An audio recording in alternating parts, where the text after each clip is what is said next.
Thank you, Fishy. It's so nice to be loved. So, welcome to Castle Falkenstein on the Hint Place.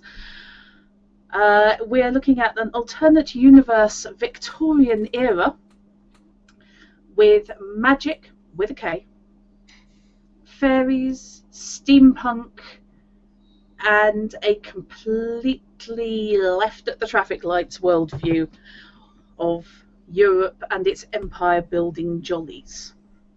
And we don't talk about America. America's doing its own thing, and the last time I looked, there were at least 3 nations involved there. That's just a fair rule, never don't talk about America, really. Fair play. So, suffering my ineptitude this evening, we have, I'll read it across on my screen, so we have Night Bites. G'day. He is actually playing an Australian, it's not just random. It's not concussion talking. For once. Hint Fishy. Hello. Uh-huh. Crow the Magistrate. Good evening, everyone. Oh, God! Oh, my God, there's going to be a posh off. Almost certainly. Although how well I keep up the voice will depend on my throat at the moment. You have my sympathies there. Thanks, And Rosie. Neo, Good evening.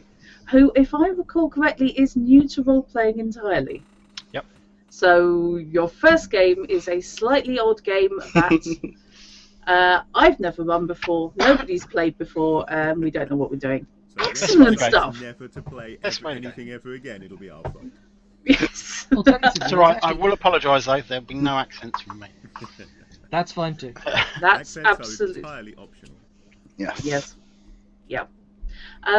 Right. I'll kick off, however, by saying thank you to Jago from Artel Saurian Games, who basically has given me access to these books so I can run this for you and the stream, which is an absolutely stonking thing to do. So huge respect to them. So, this is where we endeavour me not to thrill it up, because it's a really cool game. We may get the mechanics wrong initially because we've never played it before, but Yeah. we did that with Coriolis as well, though. I corrected in episode 2 all the things I got wrong with the mechanics in episode 1. This is true. This very is true. Very is true. Is very true. Yeah. Okay, hang Whether on a we can minute. get English, I have a question to that's ask you this another point. Is bad brain catching? If so, I think I've infected Drut somehow. Drut's been sitting here periodically just going, eek. If you ask me, she has too much blood in her alcohol stream. That's what it is. Damn well does, yeah. I did consider pouring myself a very large one for this evening. Got a spiced rum, thank you. And a cat. I'm not working Tail. tomorrow. And a cat, yes. Hello, Pippin. Say hello to the stream, Pippin. Or Hello, just- Pippin. Oh. It's the original Shadow Cat, that one. Absolute ninja. Somehow I think it would probably fare better against Juggernaut than... Excuse me. You can lie down now. That's a good start. Apparently lose the ability to use a screw cap. And that is why my supplementary drink for when I run out of booze As a sport has a bottle. sports cap. Yes. No, I'm a grown up. I was using just a normal one. No. I can't use a normal mug. My uninterruptible power supply is there. I am not risking water going into what's effectively a car battery. Sports caps. Okay. So what we're going to do is this game does not use dice. Which, yes, is freaking me out as well. I And put in the dice panel on my overlay. I know, but at least you're not claiming to be playing the wrong game. You could I'll get my sound effects back. You could theoretically set up an additional cropped window capture of Roll20 just showing your dice hand, your card hand, since we all have a hand of 4 cards. You do. That is a point. Yes. Yes, Twitch failed to update my stream title. Hey! It's done that to me on a regular basis. Yeah. I think it's So- done that to a lot of people over the last few weeks. So. Yeah. Ironically, it is still claiming to be a steampunk game because it's still claiming to be Lamplight City. Yeah.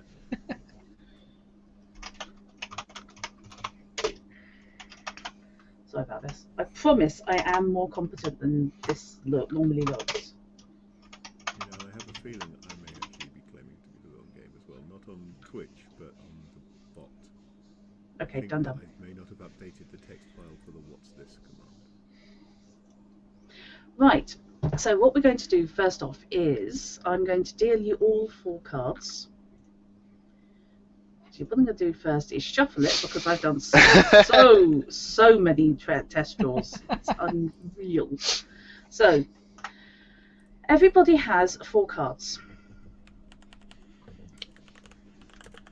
I don't get any, so I can't say. So do you deal them or do we draw them? I will deal them. Since I'm dealing that to you,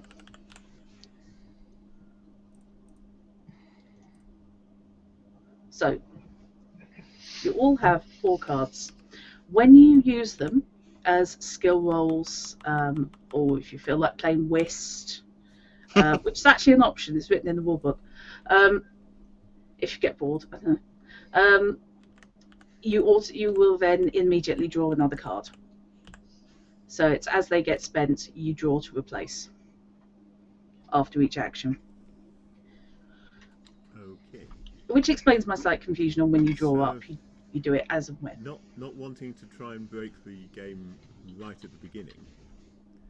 Does that mean that if I draw really bad cards, all I have to do is just immediately decide to do something and blow my cards on them to get new ones? Hypothetically. Right? Just However, such uses of the rule draw the attention of the host, otherwise known as the GM, otherwise known as me. And while I am generally a fair deity, I can also be a bloody wrathful one if I really put my mind to it. Just saying. But yeah, hypothetically, you can indeed choose to do things.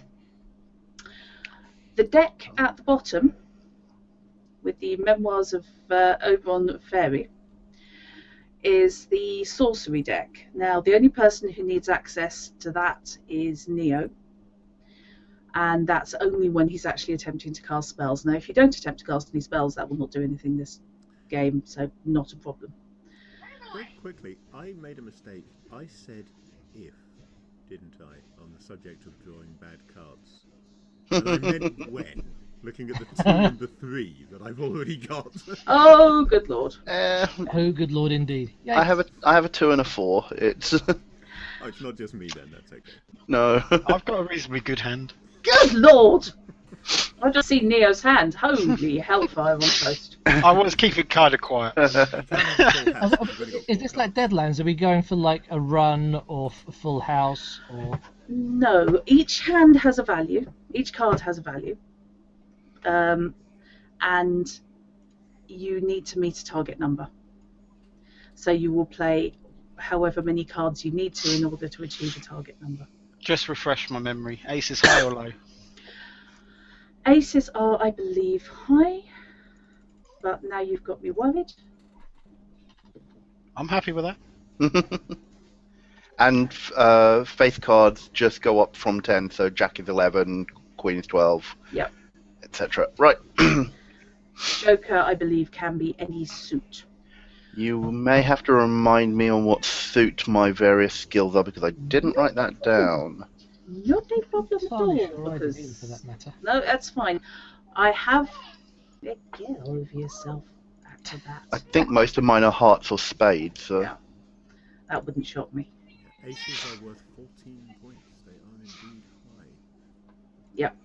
Although jokers are even better. Jokers are 15, aren't they? They are 15, and you can choose any suit that you Yeah. want it to be. So it's always the suit you need.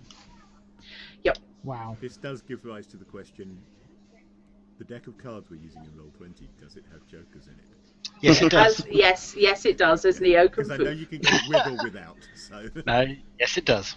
Yes. Right. Yeah, So that's starting off on the right foot then. it is. This has the jokers in. Also, I am using some variants on the rules, so this is why I've got the complete book of variations up, because I figure starting cold, we may as well leap into the more up-to-date rules than what's in a fairly old rule book. We've got to learn the rules anyway. We may as well learn Yeah. the ones that you want to play by rather than Yeah. the base ones and then Makes sense. Yeah, this does mean that I'm going to be flicking back and forth between a couple of books, so bear with me. This session, I think, is going to be very much a learning experience as we sort of figure out what we're doing in the system and how it works and sort of the worldview and stuff. So I'm not completely useless as a GM. It's just we don't know what we're doing yet.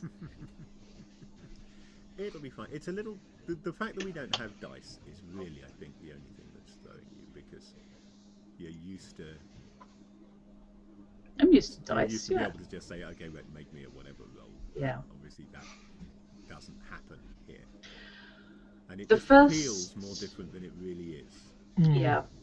The first and most important variation I'm going to use is in the original rulebook, the GM also has a hand of cards.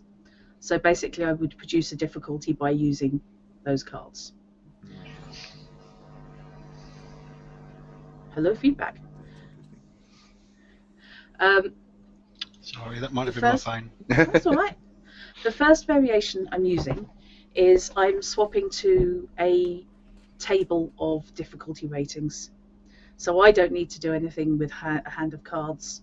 I've just got a table in front of me which will give you partial, normal and enhanced successes at different ratings.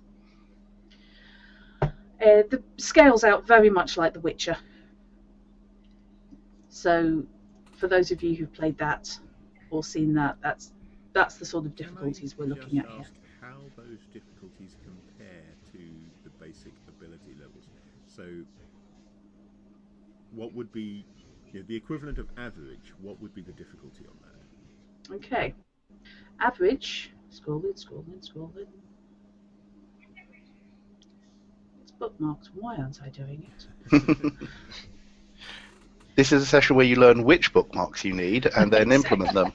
It's not just me, is it? Once you've been played through a session, you know where in the rule book you're going to be bouncing back and forth between Yeah. like four sections. That's I mean, it. That's it's all going you to ever take use. it's going to take all of us a little bit of a session to get our footing for this. Yeah. I'm looking forward to that first session that I run of the Dark Eye. At which point, I'm going to stop loving the book. Because as soon as I need a third bookmark, I'm going to suddenly hate it for only having 2 of those ribbons. Yeah. I do. I love the fact that it's got the ribbons. Yeah, it's a lovely book. The quality on it's very nice. So is the quality on the one Modifius book that I have yet in print. So I have another one on the way. Yeah. Yeah, you're hoping for a delay on Brexit, aren't you? Well, Modifius they're a British company. So Oh, yeah, that's sorry. fine. I'm hoping for a delay on Brexit on the 2 Kickstarters I've got coming from Europe. Yes, good point. Oh, come on.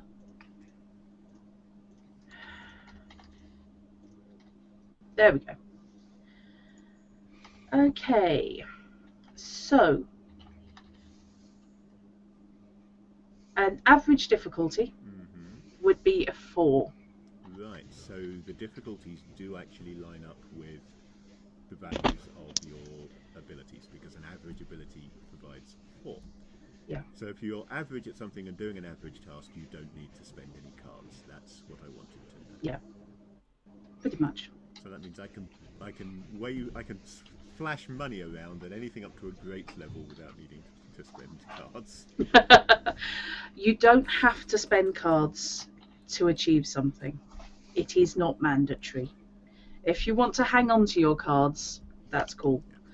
I had a feeling this is how it was going to work, that it would be that they evened up, that the numbers matched. Because it's supposed to be that the cards are to let you do heroic feats beyond what you can achieve without them. So it doesn't make sense to need to spend one on an average task, if you see what I mean. Oh, I take it back. Oh, right then. It's a 6, although it's still pretty damn close. Oh, so you just need pretty much any card at all. In fact, literally any card Yeah. To do that. Yeah. So. Not So that as means- easy as I thought, but if you're drawing cards after each action, you can always afford to spend a card to do that. So. Yep. It just stops you from necessarily, if you do a lot of things, hanging on to all those good value cards. So does it increment successively? So an average skill gives you 4, a good skill gives you 5. It's actually 4, 6, 8, 10, 12. So it's Ah, going up in okay. twos. Okay. Yeah. Yes, I may have So- that page open in front of me. On an average skill, for a simplistic task, a normal full success is 6. And then Okay, so that 2 isn't too bad then in my hand. no, that 4 Unless is you're trying going to do give something you with a 4 partial skill. success. even a 4, yes, will give you a partial. Yeah. So if you don't use any cards on doing something averagely with an average difficulty, you'll muddle through. You just won't Yeah. do a particularly good job. At least at the start, will you tell us like what the various thresholds that we would need in order to get? Good. Yeah. Thank you. Yeah, I'm not going to make people play poker with me. That's Oh, good. really? Nice. How many cards? How many cards have you put down so far? Oh, Mm. you could do. Maybe you need another one. I like the fact that the rule book actually gives you advice on how to mark your deck to avoid people from subbing in fake cards. Yeah, it does. What? It suggests writing your Mark name on it, basically. It suggests that players might cheat, is what you're saying. Yes. I don't know that it's entirely serious. It's thought that your players might cheat, but the whole game, including the mechanical part, is written from the point of view of the character in world. Yes, I'd forgotten that bit. Yeah. Right. Yes. It's written large chunks of fiction You'll into the never game. realise I'm not using her cards. I mean, heck, I have had players who have tried to cheat at D&D by hiding their dice and things like that. Oh, So I've it's like, played with people who do that, and I really can't see the point. In a cooperative game, you're not beating anyone. Yeah. yeah, On the other hand, That there said, are some people GM who screens feel- are mine. there are some yeah. people I who feel like that James you- Green. I had one player who insisted on using the tiny dice, so he could roll them openly, just no one could actually see what he. Yeah. Okay, yeah, pointless, but I have to admire the creativity. That's one way of describing this player. By tiny Oh, dice, cool. we're talking these sorts of things. Yeah, Yeah. and especially when the D20 is that size. Oh God. I own them because I think they're really cute, and because They are cute. They are this very contains cute. about 5 complete sets of dice plus spares. So it means I can always have dice with me anywhere I go. You've got a pocket-sized dice box that's shaped like a TARDIS. Is it bigger on the inside than it is on the Well, outside? it contains a lot of dice, so maybe. One die for each fallen companion. Yeah. Okay, the other important skill change is I am allowing, normally if your cards do not match the suit of your skill, then, or ability rather, then they're only worth a single point. I am allowing colour matched cards to be worth half their face value. Okay. That could come in handy. Yep. And also, if you don't have any cards for the suit which I am asking for, but you do have cards for another suit, I am open to arguments for using an alternate suit to roll on, to draw on, instead of the default. So If I you am can pretty give much me a okay on justification. red things to do, but I'm not going to do so well on black things. Fish, I think I've got all your black cards. Yeah, I'm the other way around as well. It's like black is the more physical side, isn't it? It is, yes. Yes. Clubs for physical activities and spades for social and status-related activities. I'll just read you out what my poor skills are: sorcery, tinkering, physician, athletics, and fisticuff. Oh God, I'm gonna kill them all. I'm poor at Well, stealth. you're okay because I've got a good athletics and Bartitsu technically rather than fisticuffs, but yeah. So Oh. I can step in front of you for a bit of scrappage. Oh, don't worry, I've got great etherealness. So, That'll help. yeah. Yep, that's the you missed me. You Oh, went yeah. straight through him. Yes. Right. So.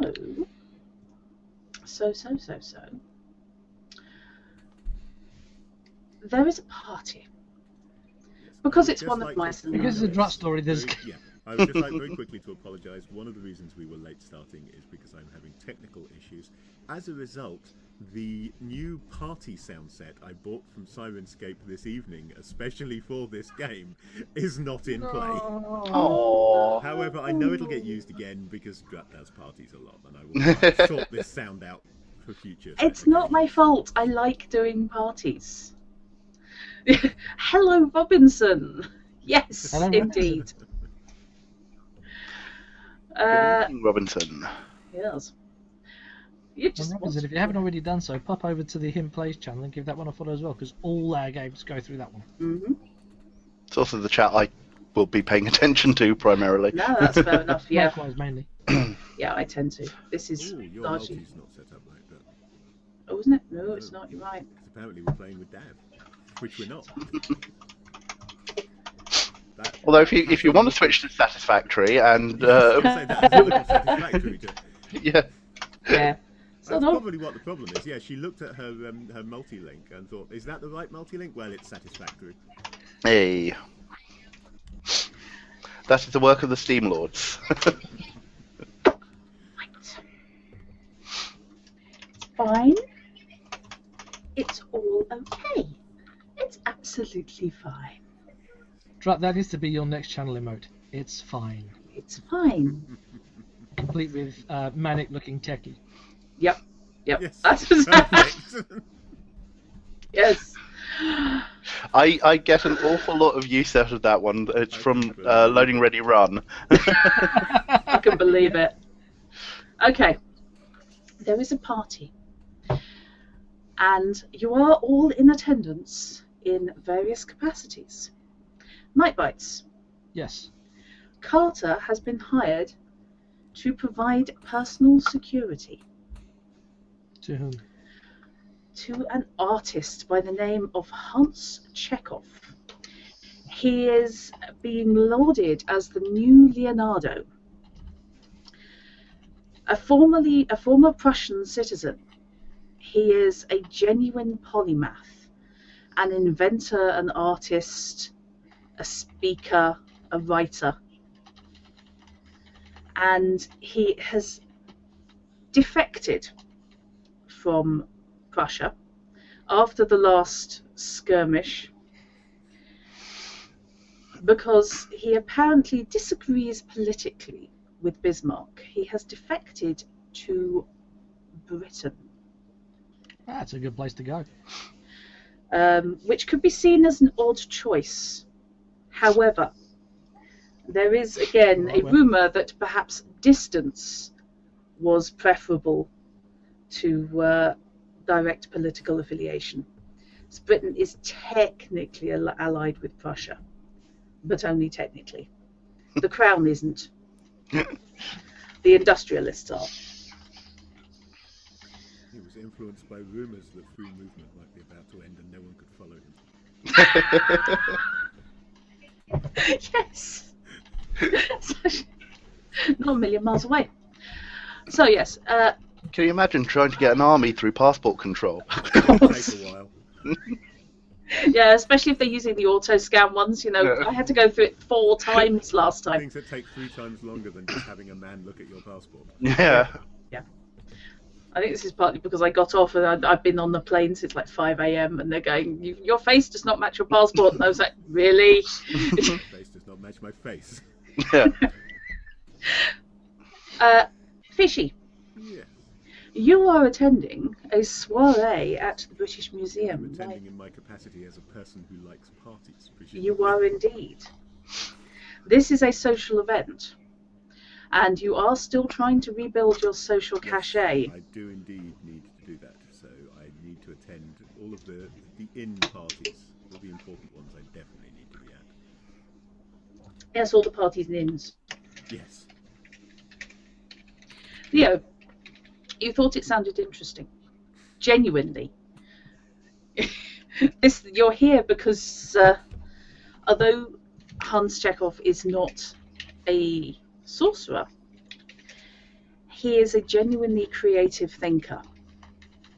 And you were in London. So, hence your attendance. No,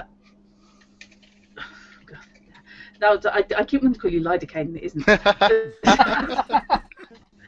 I am not that soporific, No, except to the right people. No, I just had that as saying, don't call him that. Don't call him that. Don't call him that. Oops, straight there. Okay. Where is it? Luricane. Is it Luricane or Luricane? Yes. Luricane. Okay. Okay. Luricane is attending in a more diplomatic capacity. As a Bavarian noble, by an ostensible noble, it is of great interest to see Prussia suffering a loss like the departure of Chekhov. And you're quite keen on keeping track of him, or at least the people who tell you what to do, or at least point you in the direction. Mm-hmm. Besides, it's a party. Yes. Which, is a big appeal. A big appeal. There's going to be lots of people there. People who think they might not match up to Chekhov's high standards and high ability. Yep. Goody. And besides, Chekhov basically pulled himself out of Prussia and made it across New Europa to Britain at considerable personal risk. The Iron Chancellor is not renowned for his forgiving attitude. How open are Prussia's borders? Technically, I think not is the word. Technically, normal passport control applies. However, there is a state of Cold War, effectively, between the different Germanic nations. It's Russia you just can't get into. Yeah, okay. But unless you're attending a diplomatic function in Prussia, it's just normal passport control with rather more aggressive guards. And you have to have a good reason, basically. You will be asked what the purpose is of your journey, yes. And they will be checking that you leave. Depending on your rank, you might be assigned a handler. Okay. Hello, Zornok. Right. The party is being hosted by Miss Adelaide Harrison, or Mrs. Adelaide Harrison, since I decided she has a husband, and that just gets confusing. Spot the person who started off single and then grew a husband. I think most people start off single, don't they? I don't know anyone who was actually born married. I'm smiling sweetly at that. I'm worrying. Okay. So, move you on to the other stream. The other page even. Just because I went and sourced all these woodcuts, damn it. You're damn well going to use them. I'm damn well going to use them. I actually had to put credits up for them. So, they are really pretty. Well, that one, certainly, I haven't seen the others, but that one's really pretty. That is the Russell Street view of the old British Museum building. Oh, wow. Yeah, the Wellcome Trust has a huge archive of historic British engravings and documents. And I've just been raiding that all afternoon. So long as I give credit, they're all Creative Commons. Cool. Nice. So the credit is in the bot So that'll come up as part of the what's this, and also stated on the screen. Yeah, all engravings are actually the property of the Wellcome Trust and are used because they're gorgeous. Absolutely, they are. If I ever burn. Yes, absolutely. So this is the western side of the British Yeah. Museum, is it? Yeah. yeah, this is, as I said, the Russell Street, which I believe is, yes, that's the west. And also, I actually have the floor plan, Aha. which gives you the front elevation, which is actually round the side, and the public area floor plan. But you don't need that at the moment. You don't need to know any details of the floor plan. That's fine.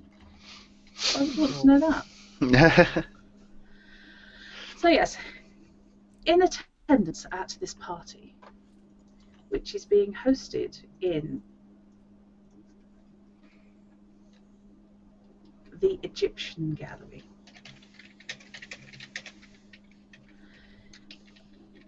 interspersed with the various different huge sculptures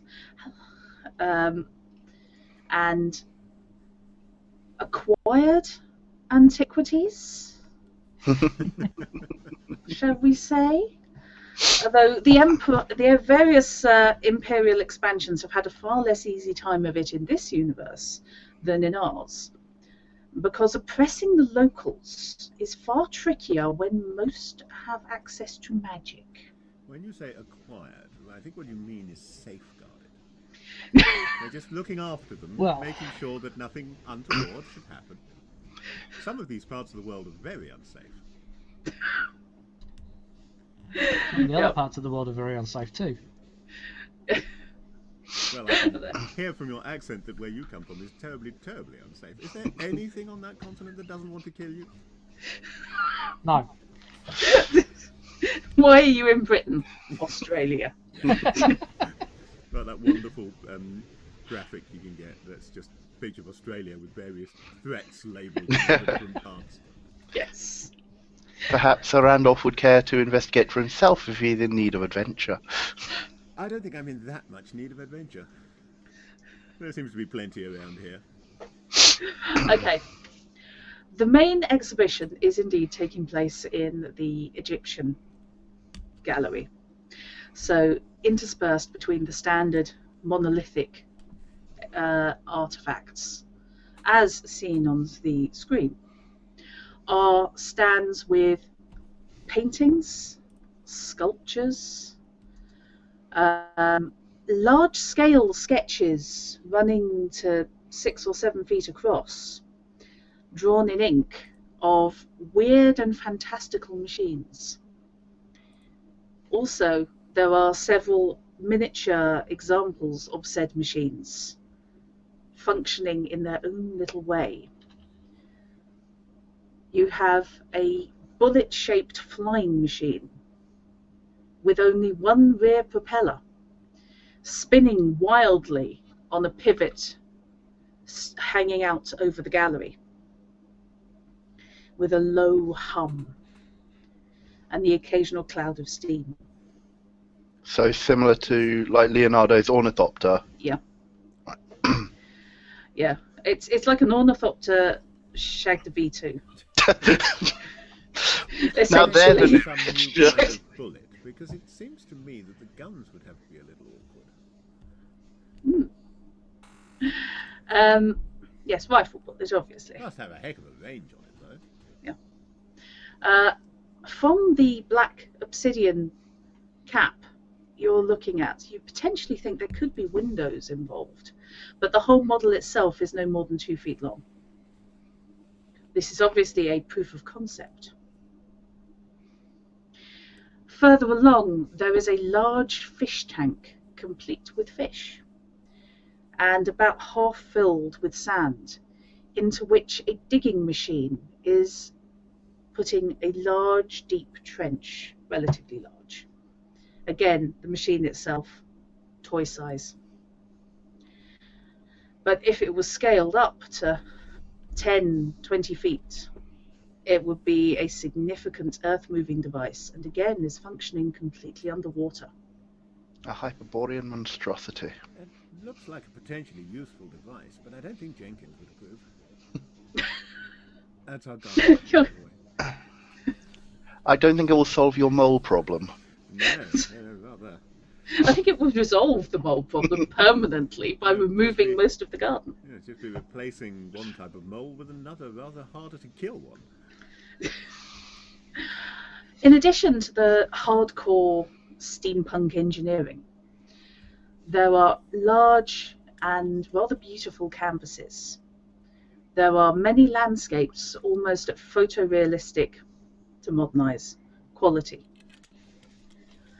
Instead of adhering to the romantic conventions of the day, you can tell that there is an engineer's mind at work behind them, because they're all drawn and painted as almost exact representations.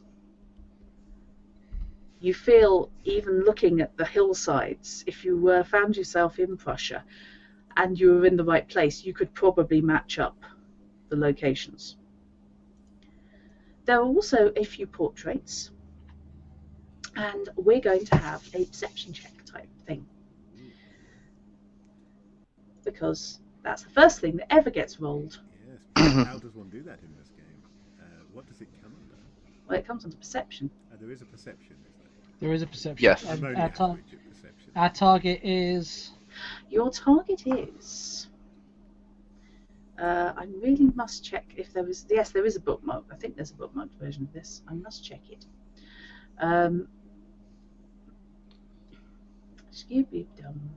Sorry about this. Because it's not very hard, but I want to make sure. Your target is... an 8. And what suit do we need? Perception... Would Diamonds. this count as a mental Is- and intellectual activity? It is, yes, perception is diamonds. Right. There is also the hard limit, which sounds slightly scarier than it is.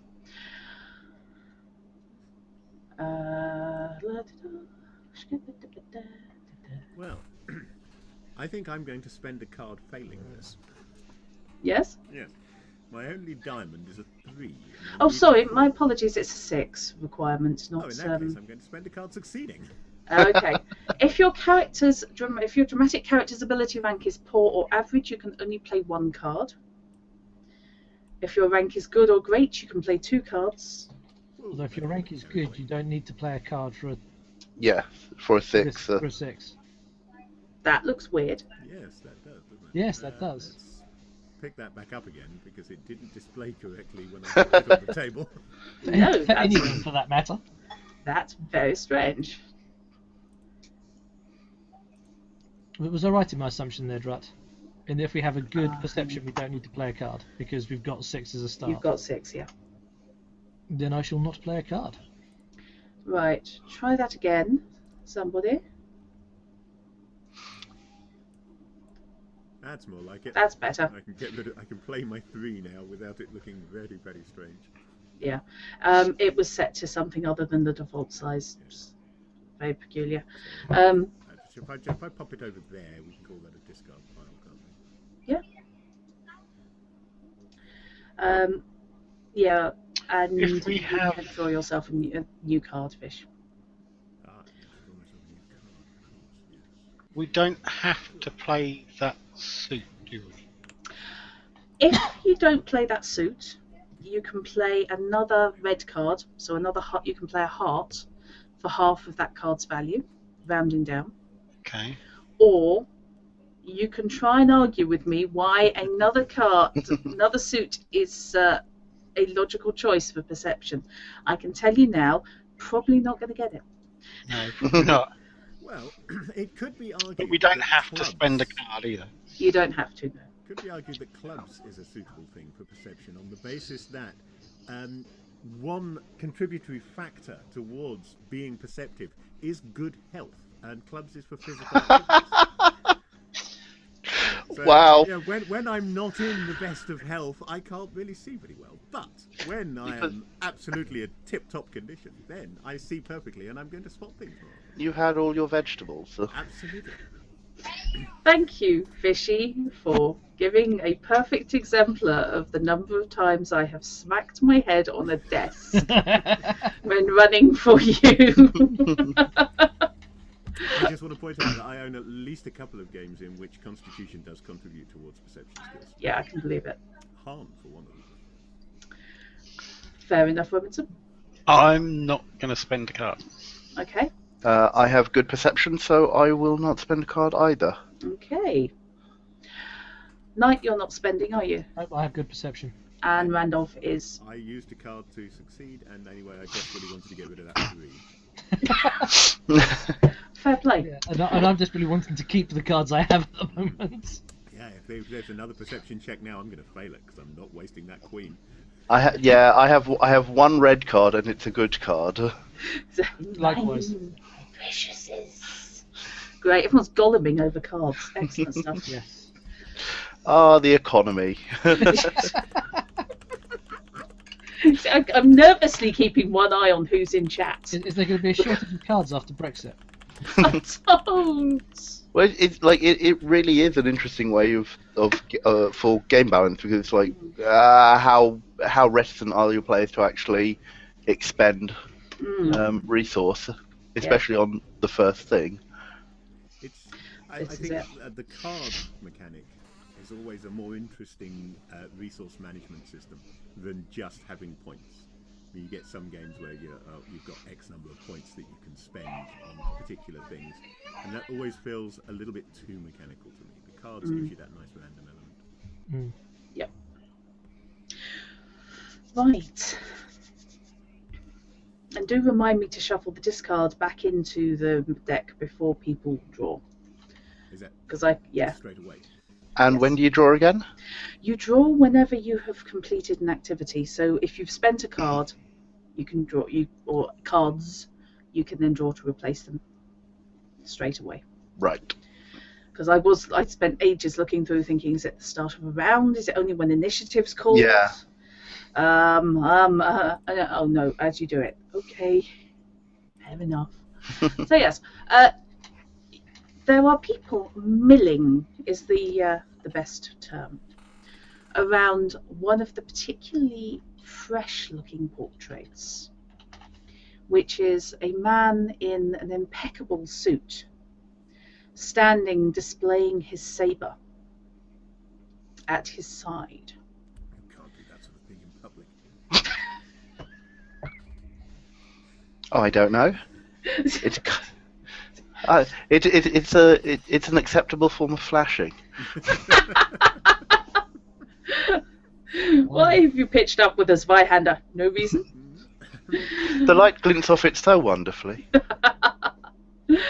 Yes, I'm assuming here, basically, we're looking at milling around maid and manservants, supplying drinks, supplying nibbles, doing that whole fading into the background thing when not needed. So everyone's sort of milling around and looking. Although you are security knight, you have been asked to attend. Okay, so I'm not sticking to Hans like glue. No. Okay. It's keeping an eye for potential threats. Right, well, there's overall. that guy in a suit with his sword out that's looking particularly dodgy right now. Yeah, fortunately that's a portrait. Which... It's so lifelike though. Yeah. Particularly, and this is what the perception check is for, there is a gentleman standing under the portrait in much the same pose. Mm-hmm. And you realise that he is in fact the subject. That saves me from asking whether my social graces skill would identify the subject of the portrait. Can it identify the person as he is standing there? Yes, it can, if you make it. Well, I'm good at that. How good do I need to be? Let's go with 6. And this is going to be another mental and intellectual activity. It is, yeah. Because irrespective of, I haven't noted down what it normally uses. So, just to clarify, the perception check was to recognise that the subject was actually present. Yes. Would I be able to know who he is because of my connections? Yes. Yeah. So- Give it a go. It's going to be an 8 for you, I think. I have great connections, so that is an automatic. Okay. Did you say it was a 6? It is. Yeah, in that case, yes, my good social graces would get me that without Yeah. the need of a card. Okay. This chap. No, never mind. I don't know who he is. I'm not going to need to work out who he is. He looks dodgy, even if he is the painting guy. Okay. But I always want to make sure that I've got one eye on Chekhov wherever he is, Okay. and thus who's around him. Yeah. He is himself orbiting the party. But I will get to him. Navigation or weapons.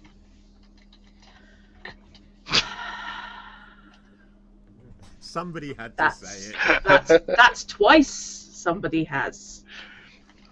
So that's twice. That time is the rocks fall or die.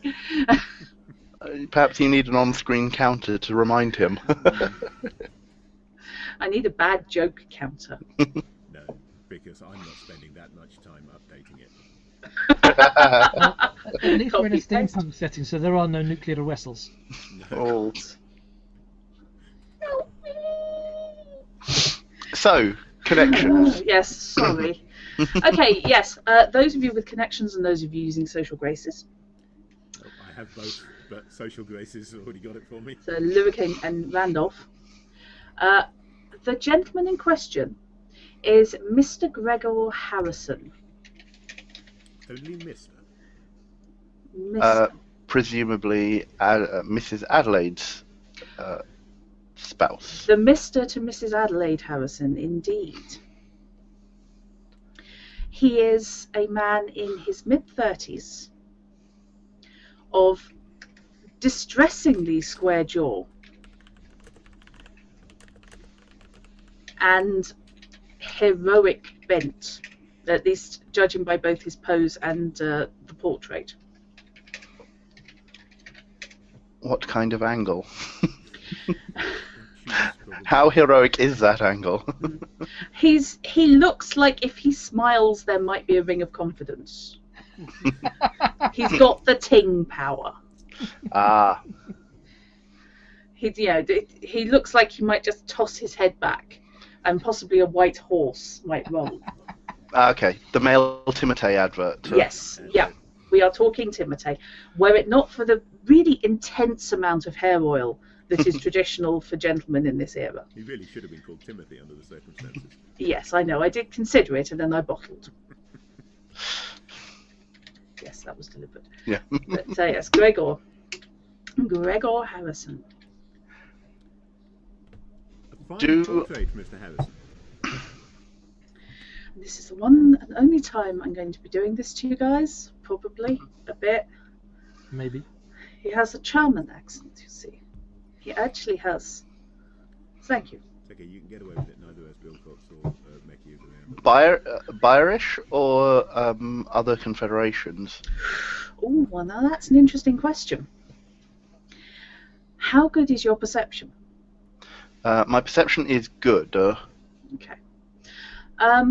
It's tricky to tell. You would guess Bayern, but you'd need to hear him speak rather more than Okay. the few words he's done Um, to really get your ear in on it. bearing in mind, I've been around in the human world on and off, mostly on though, for over 100 years. Yeah. So, and probably in the service for most of that. Yeah. In that case. So if he has been present or shown off in Munich, then I probably am at least aware of him and his family. Yeah.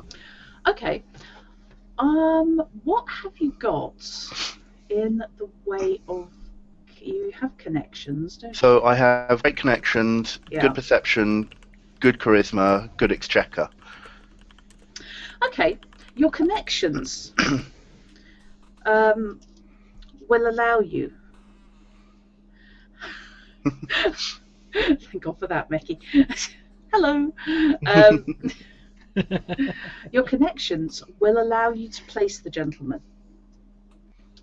Not just the name. You remember him from a year or so ago, which is when Chekhov originally departed Right. Prussia. That there were rumours a Bayern agent had been involved in extracting him. There were unconfirmed rumours that it was Mr. Gregor Harrison.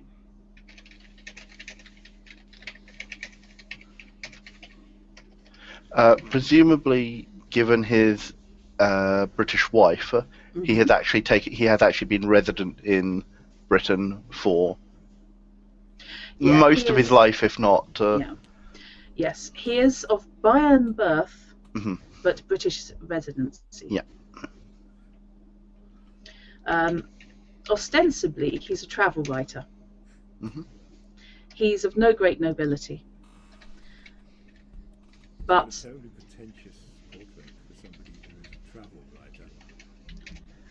yes, he has a Toby James Bond portrait for someone who's a travel writer. But that's what it says on his passport. Occupation, not secret agent. I think on Randolph's passport it says occupation. What on earth is that?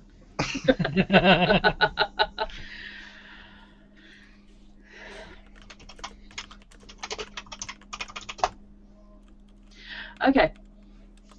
So yes, he is lurking near his portrait. He seems quite pleased by the attention both it and him are getting. He is an exceptionally handsome man. He's a spy who likes to get attention. That's just weird. So James Bond. Yeah.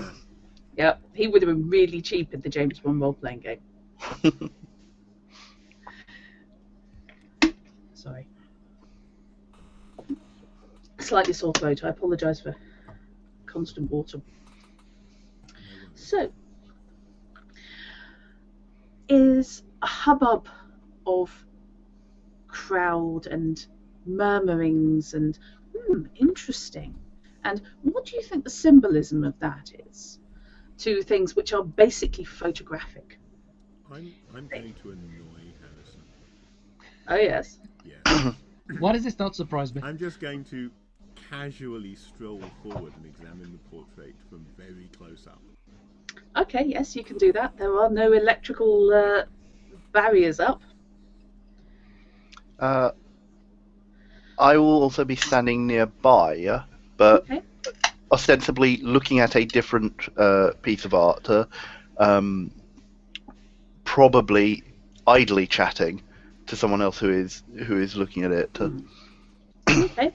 There are a couple of young gentlemen who, judging by the enhanced wing collars, you're thinking probably Oxford students who are standing there doing their very best Ian Forster and trying to out Bill cream each other while staring at a portrait of a young lady on a horse, caught in full gallop, with all four legs off the ground.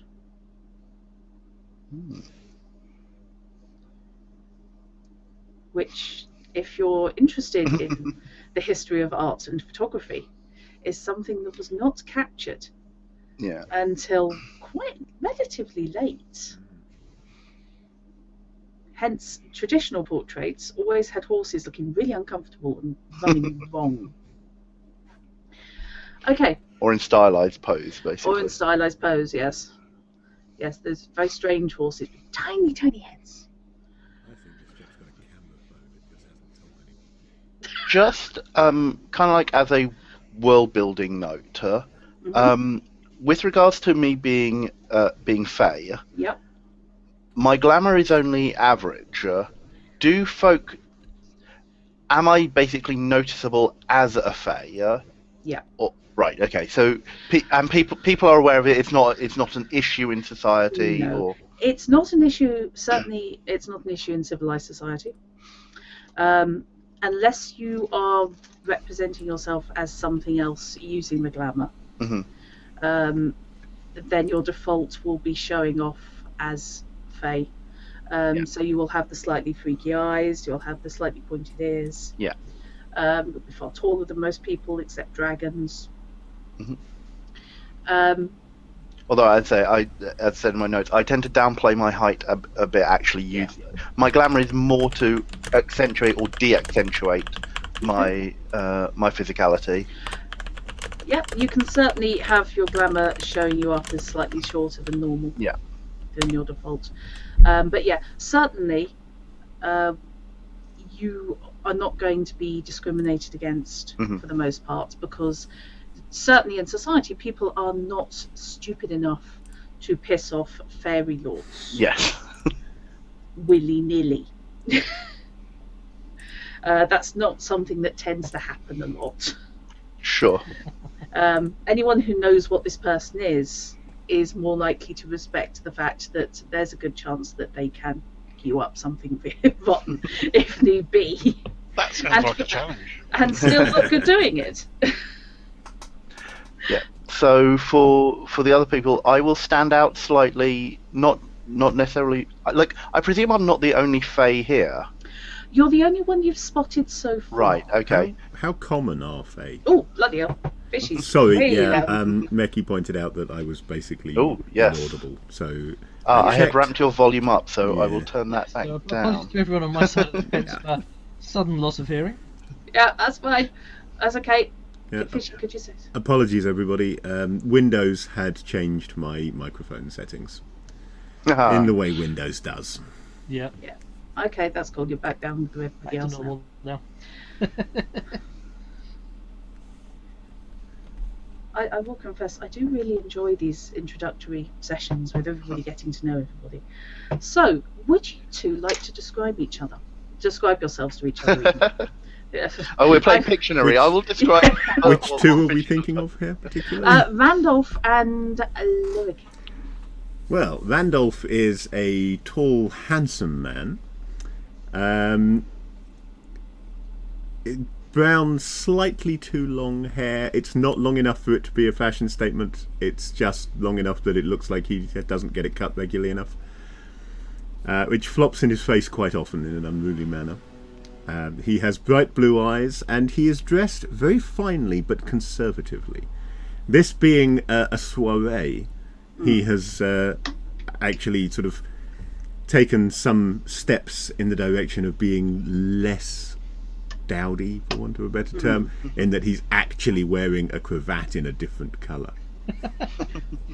But his clothing is a very fine cut. It tends, however, to be fine but plain, and he accessorises rather than wearing anything flash. So his cane has a silver handle, and he probably has a couple of rings, things like that. But overall, he looks a little bit like a goth, I suppose, actually, because he's in black with silver jewellery. Either a goth or me when I was 20 years younger. So Lyricane stands around 5'11", with reddish hair of usually some kind. Tonight it is the red has been accentuated. So reddish brown hair, emphasis on the red. His eyes are forest green, and there is a very slight point to his ears. He is dressed very sharply, but his coat, for anyone who is aware of fashionable trends, is probably from about a decade ago.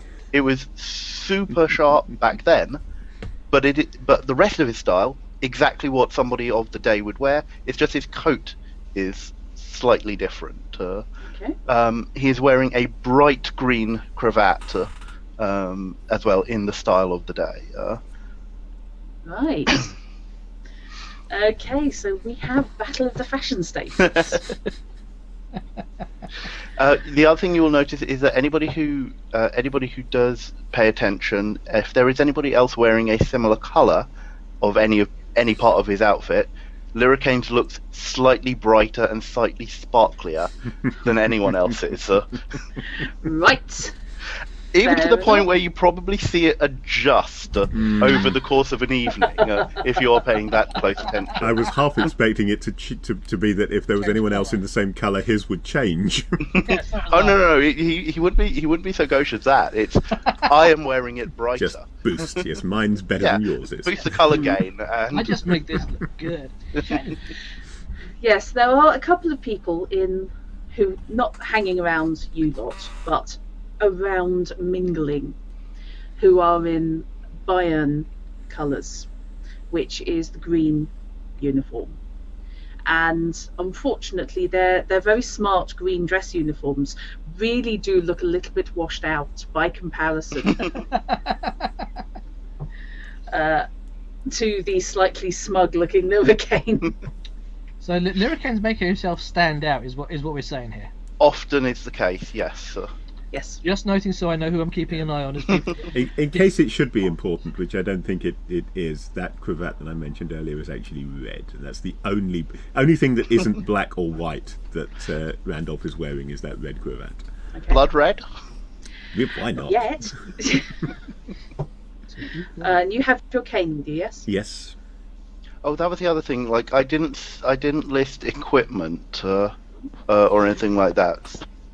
I'm presuming like a fairy silver sword is probably, or rapier is probably what I would have, or sword cane of some kind. Entirely up to you. Sword cane is socially acceptable.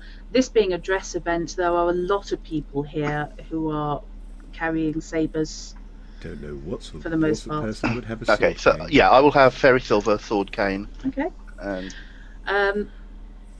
As far as equipment goes, look Be at how sensible. wealthy. Yes.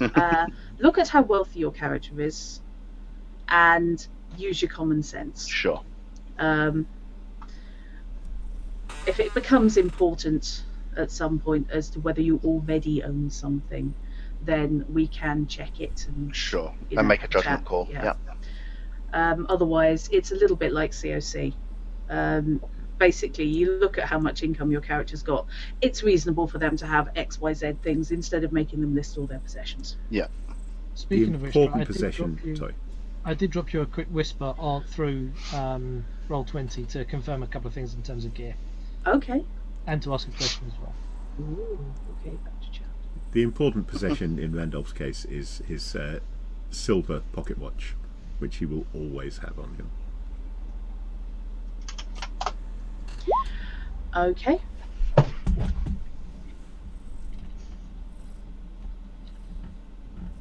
Thank you.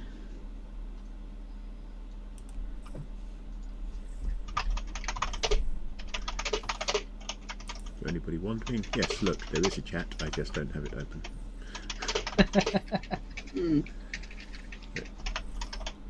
Ruins the cut of the rest of the screen. Yes. Chat is actually showing in one of the empty player windows, which I wish I could say was deliberate, but it is in fact completely accidental for Roll20 chat to be there. You know, I wish I'd thought of that. I might have to add an extra window and stick it in the position vacant window. Yes. Right. I've never bothered showing the Roll20 chat because we so rarely use it. You know, between voice and video comms when talking to each other, it just seemed that the stream chat was more important than the Roll20 chat. Yeah, Likewise. probably for future reference I'll have stream chat in there. But at the moment it's just coincidentally showing the chat and it's actually getting used for a change. Novelty. So the party is progressing.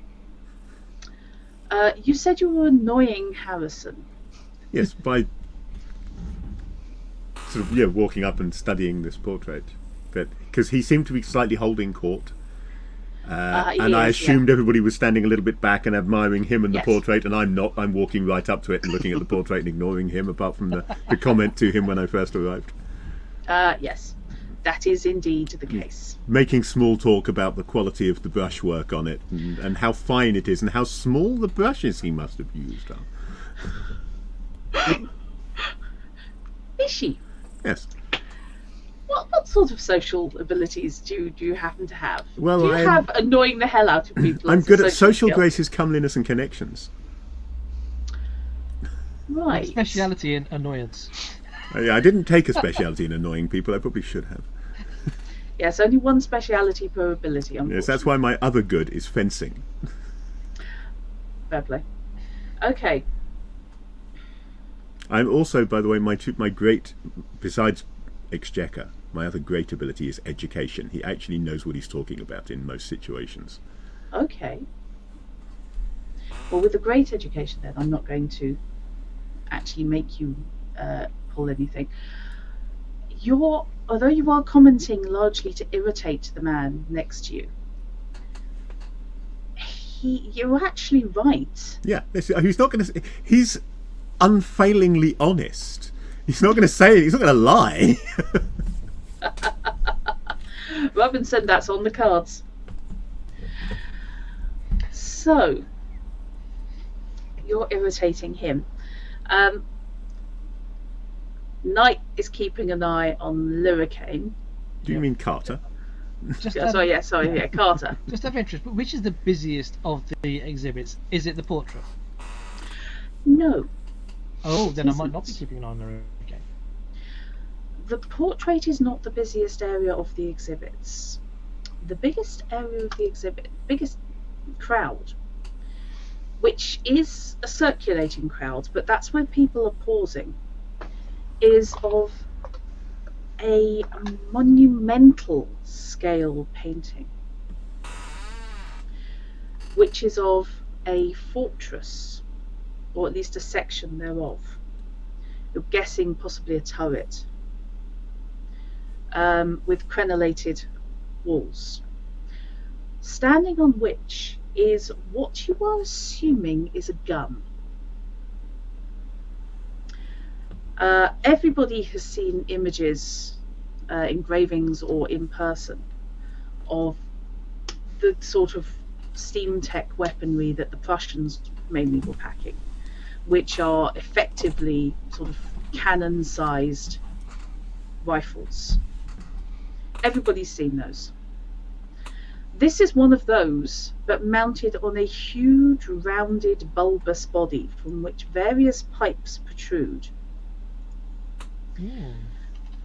And sticking from the end, instead of a ball round or some form of pointed rifle round, is something which appears to be tipped with a screw. Judging by the gentleman standing next to it, assuming for scale human, you're looking at perhaps a 15 to 20 foot barrel and a body rising nearly 10 feet. So it's more like a giant drill. It's more like a giant drill, but you have no idea what the piping would achieve. They feed, possibly there was a boiler involved somewhere, which would make sense for steam tech. But there are assorted both pipes and India rubber hoses stretching from the body to sockets along the barrel. Does it have a title at all?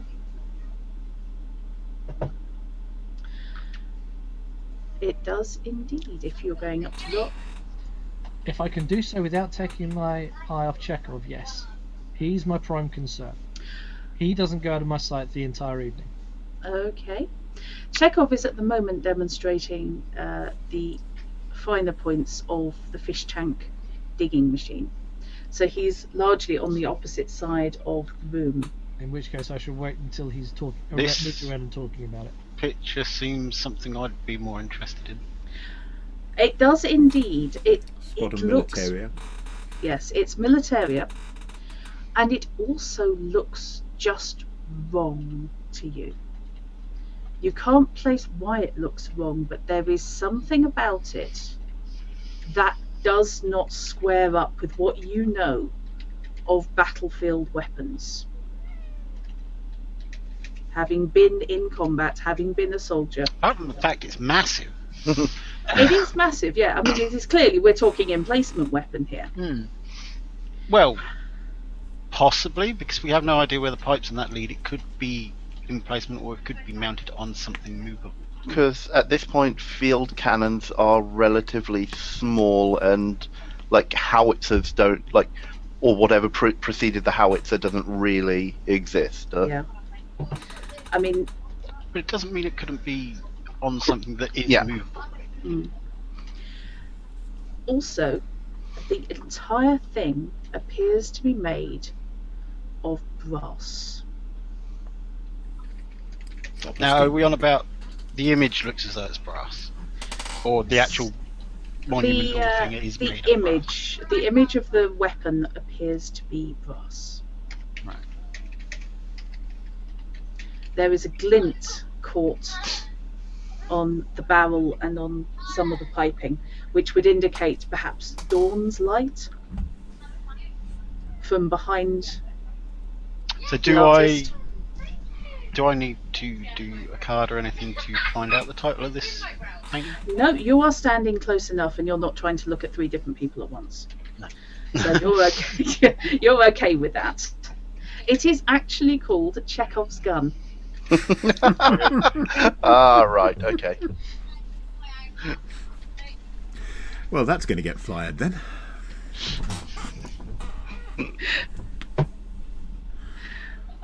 Name of the scenario: the Chekhov observations. Yes.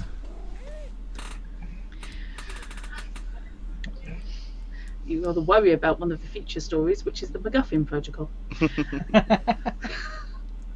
Okay. So yes, Neo, Is you there can see that. anything else that perhaps catches my eye about this? Some detail or something on whatever this is? What sort of thing are you thinking of? Well, the first thing that springs to mind, and this is a really bad comparison, Okay, is something I've seen in Thunderbirds. go for it. Their big drilling machine. The mold. Yep. I'm thinking similar sort of size to that, because that's quite a large machine. Not a million miles away. There's a barrel around the screw point, the screw tip. Yeah. But to be fair, the screw tip itself is probably not terribly far off the mold's Right. size. So that's actually encased in a barrel. It is. So it's more like a corkscrew. Mm-hmm. Like somebody That's firing a giant. I wish you had an image of this, because that sounds really interesting. Yeah. Unfortunately, I can't draw. the drill bit, for want of a better phrase, is a projectile rather than an actual functional part of the device itself. It would seem to be, yes. If it is, then you're looking at a projectile drill bit expanding out to perhaps 3 or 4 feet across. There's no signs of any sort of cable reeled up anywhere or anything like that. No, the only kind of extraneous connections are the pipes and tubes leading to the bulbous housing.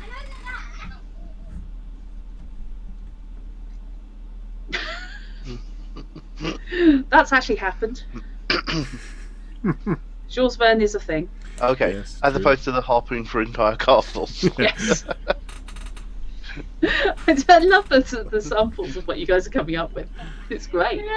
It sounds to me like a castle wall breaching device, something that's 4 foot wide. You can get tanks through that. Have that drill a hole through fortified walls, and you just. And Prussia You're does on the right indeed track. have versions of the tanks, Yeah. hence the Iron Chancellor term. I assume this is something that hasn't actually been seen in public, Certainly not. not by anyone that's at this party, apart from possibly Not that one. anybody has announced that has appeared in any publications. No. Anyone has seen and then lived. And this is not something that he also has a scale model of alongside it. Which is interesting. No. Because that rather implies it's something he's drawn from life, so to speak, rather than one of his own inventions. Is the castle that it is placed on recognisable? That's a good question. Ah, yes. What's your education? So my education isn't I only have. And this is where something may need to change, because I think you just said that you can only have one specialisation per. Yes, sorry. Okay, so because I took education specialisations in languages and international relations. Right, yes, okay. So we can probably change that. Yeah. Off. We'll sort that, yeah, we'll sort that. But otherwise, my education is actually average. He's outside of his diplomatic field. He was a bit of a dilettante at uni. Well, admittedly, he's been to multiple universities, but this is actually valid for international relations to a certain extent. So I'm going to let you have that. It's a slightly trickier one than might otherwise be. Right. Ahem.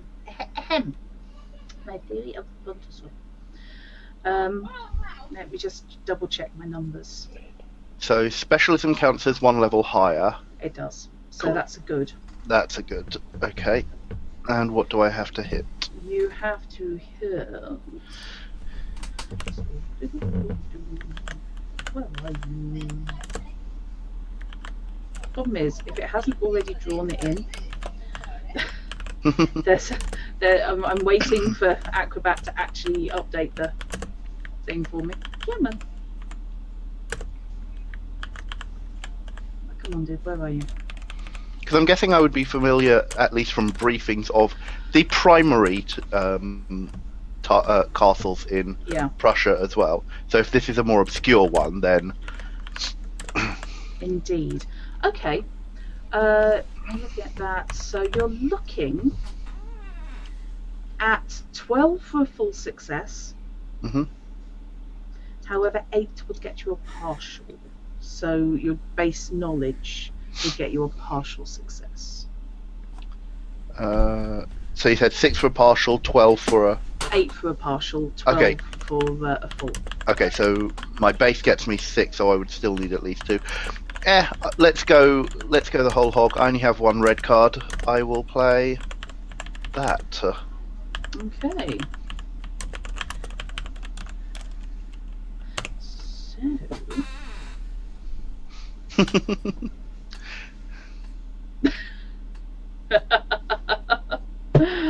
Okay, so that's rather good. So we will call that one on the table and deal. That may be a waste of a red card, but we shall see. Okay. Coming at it from the international relations. Oh, great. Okay. Sorry? No, the card I just I haven't dealt. looked yet. Oh. Yeah, look at my hand. Oh my god. Okay, so all the fights in the world will be had. Okay. It is not one of the normal fortresses or castles of Prussia that you are familiar with. Mm-hmm. Its construction, and as you study it, you realise that what you initially took to be possibly an area outside a keep possibly is the entirety of the structure. So there is no bounding buildings or anything like that. There's no extraneous material. It's all but a 20-story bunker. Right. You have heard rumours, and you've not had them confirmed, of a weapons development laboratory, separate even from the dwarven built steampunk marvels that the Iron Chancellor has already used.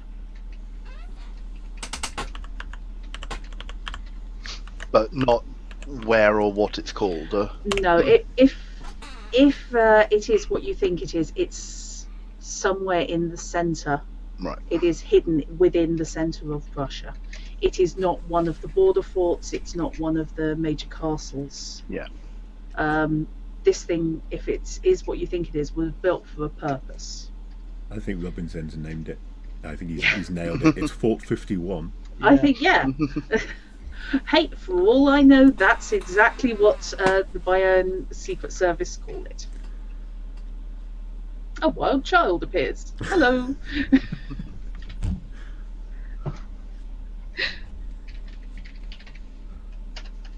Okay.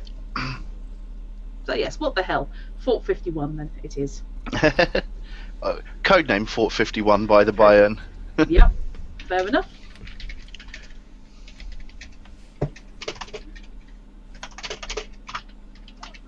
So, I assume Lorcaine has moved away from the other painting to inspect this one. Oh, it was probably I looked at it earlier in the evening. Alright, I didn't know if you were now close enough. No. I Insight. ostensibly my focus is still on the student boys around the horse painting, but with an ear out on what's his name, Gregor. Okay. Yes, Gregor has made a couple of sharp comments to Randolph. Along the lines of, perhaps, old boy, only with a German accent, because please don't make me. I will attempt Russian with far greater facility than I will attempt German. Because I sound like an episode of a Low if I try it. It's just, I did throughout the whole Witcher game, but they didn't stop me. yeah, I know. Which is fair enough, to be fair. But we're not secret police, that's for certain. Then I can suddenly go into a Russian accent, and that is absolutely fine for a little while. Which actually isn't too bad.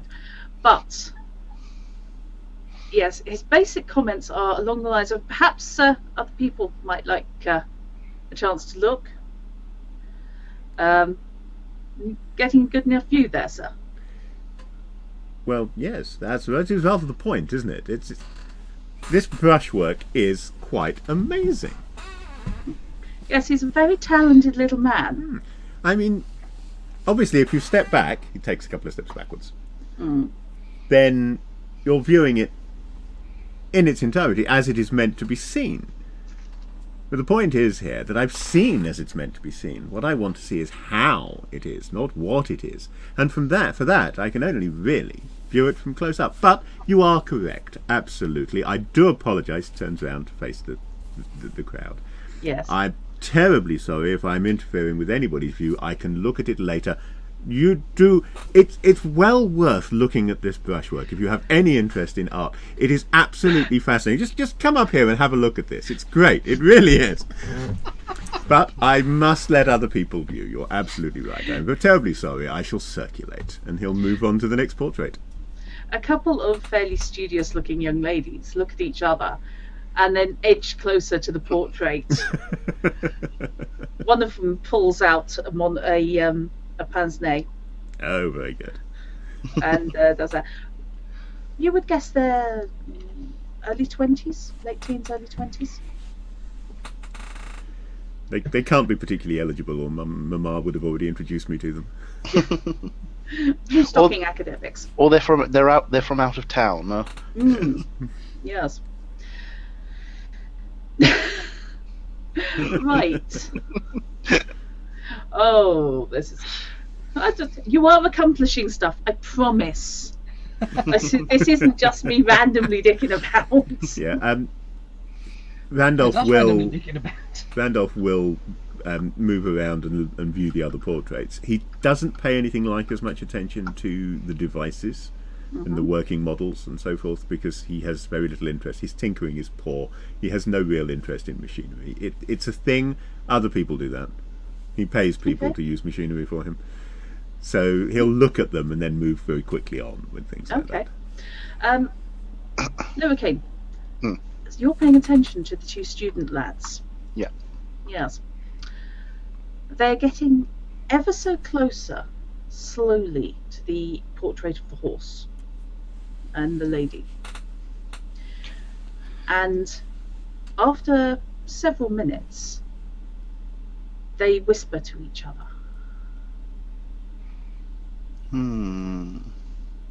One sticks his hands in his pockets and turns round to survey the crowd. And the other steps a little closer to the painting. Okay. So, given I have, like, idly commenting to them for over the last couple of minutes as well. Yeah. Can I ascertain anything about their social standing? You would guess from their accents and their bearing. We are talking second son of nobles. Yeah. They don't have that inherent sense of responsibility that someone who is expected to inherit great power is. However, there's a lot of money behind them. Okay, so they do come from money. Yeah. Presumably they are studying philosophy. One of them claims to be. The other is slightly vague, but it hints that medicine will be his field when he's decided. Right. Okay. On noticing their slight change of demeanour, let me just check something. What did I write down?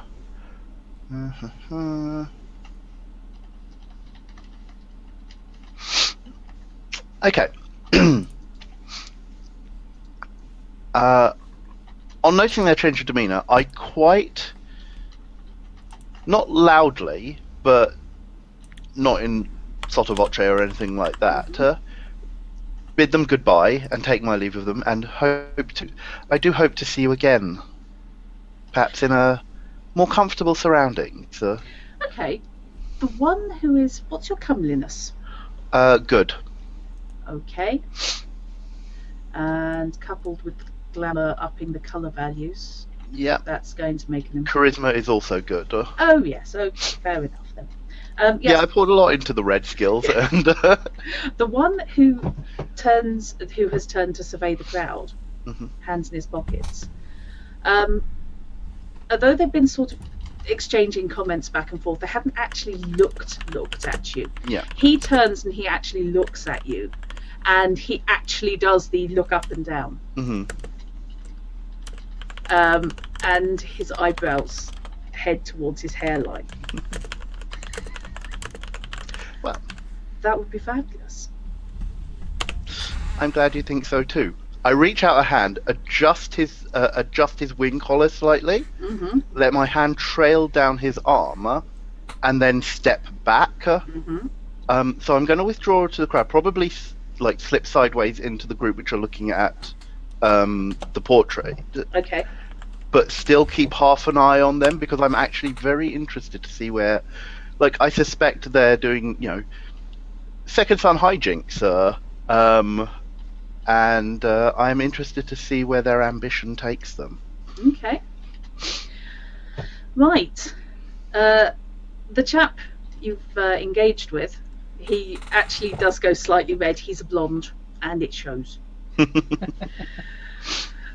Speaking from experience. But he does grin at you, and then turns his attention again to scanning the crowd, while his friend gets ever closer to the painting. There is a perception check to be made. Now, as I'm keeping half an eye on, I've forgotten your name. Lyricane, thank you. Is there any chance the sudden change in his behaviour with regards to these guys might catch my eye? Well, if nothing else, something very brightly coloured has just moved. That's attention getting, if nothing else. That is attention getting. Assuming indeed. that you are a cat, all will be well. Yes. Now I've got an image of Lurricane on a little spring. Yes, the shift in colours, because he's turned, and you can now have more view of the bright greens of his cravat. Gets your attention. It's your a perception check from you and a perception check from Lurricane. 2 different things, please. With a target With a target of, for Lurricane, it's going to be. Sorry about this. Apologies for having to buzz back and forth.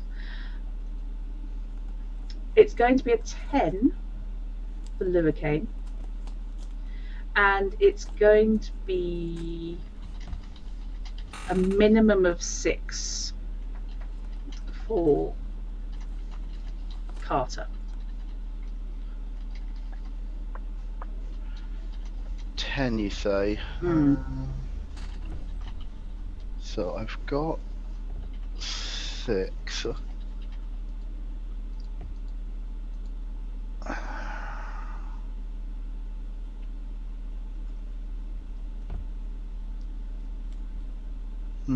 No, I haven't got any justification because I have no red cards. So this is going to be one that I fail. Okay. Okay.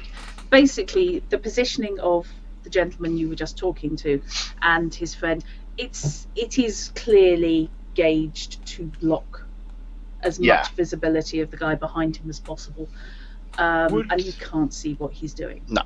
Would I have seen anything from where I am? It's a harder check because you're not on edge and scanning the crowd. No. But it's worth. I may have been glancing and happened to notice the colour change. Give me a level 10 perception check then. How much? Need a 10 perception check. So? 10 red, is that? 10 of diamonds, I believe. I can do it. Or 10 with diamonds. So I don't know what your perception is. Rubbish, I think. Average, yeah? Yeah. Average, okay, so you're starting off a 4. So you need at least a 6 of diamonds. Or 6 in diamonds, bearing in mind that you can. 6 of diamonds or 12 or better of hearts would do it, or more than Actually, one. yeah, he can only put 1 card down. Sorry, yes, my apologies. How about that? Right, hang on a sec. There are too many windows open. If I recall, Oh my god. Okay. It's the only thing I've got that could. Yes. Would No problem. definitely do it. Okay, so Q, it's a knockout style. yes. And Right. Draw, yeah. actually, I'm guessing that's probably a reference no one in chat is going to get. And the druids have played their Joker. Oh my god. Yes, if you'd like to drag and draw a card from the deck labeled Castle Falkenstein. Neo? If not, I will deal you one. So it's entirely up to you. Yeah, there we go. I'm getting used to Roll20, so. That's cool. Just while we're doing that, how much security have we seen? Right, you've actually seen a reasonable amount, but they were mostly on the doors. Yeah. I bodged it. Oops. Dragging it's gone elsewhere. That's okay. But why? That's okay. I will deal you a card. Done. There you go. Sorry. That's okay. If it's on the table, I can recall the spare card and shuffle it back in. So that's. It is on the table just below the Yep. pictures. No problem. That's done. So for future reference, dragging that, how did that not go to my hand? Not sure. Okay. Simple answer. I'll try again next time. Yeah, it's okay. Easiest way to just draw a card into your hand is when you mouse over one of the decks. Click draw and type 1. Yeah, it'll have draw and discard further side, and you can just click draw and type 1. Yeah. So, You have completely aced. Basically, the flash of colour got your attention, and you're drawn by the fact that there aren't many Fae in this crowd. And there's one over there who seems to be not fidgeting, but certainly paying excessive attention to a portrait of a lady on a horse. Yeah. Because that's what it looks like from your point of view. Knight. Yes. Did you make yours? I didn't get what the target number was. I know you said it was 6, like 10, I think, for Neo, but you didn't say. Yeah. I don't think you said what mine was. 6 minimum. 6 gets you a partial. 6 gets me a partial. Oh, do I want to take a partial, or shall I play a card and absolutely kick it into touch? I wanted to keep the ace for something else, and it's only going to count half because it's a heart, not a diamond. Let's play this thing. Okay. Right then. Oh, let's also do that. Let's not. Okay.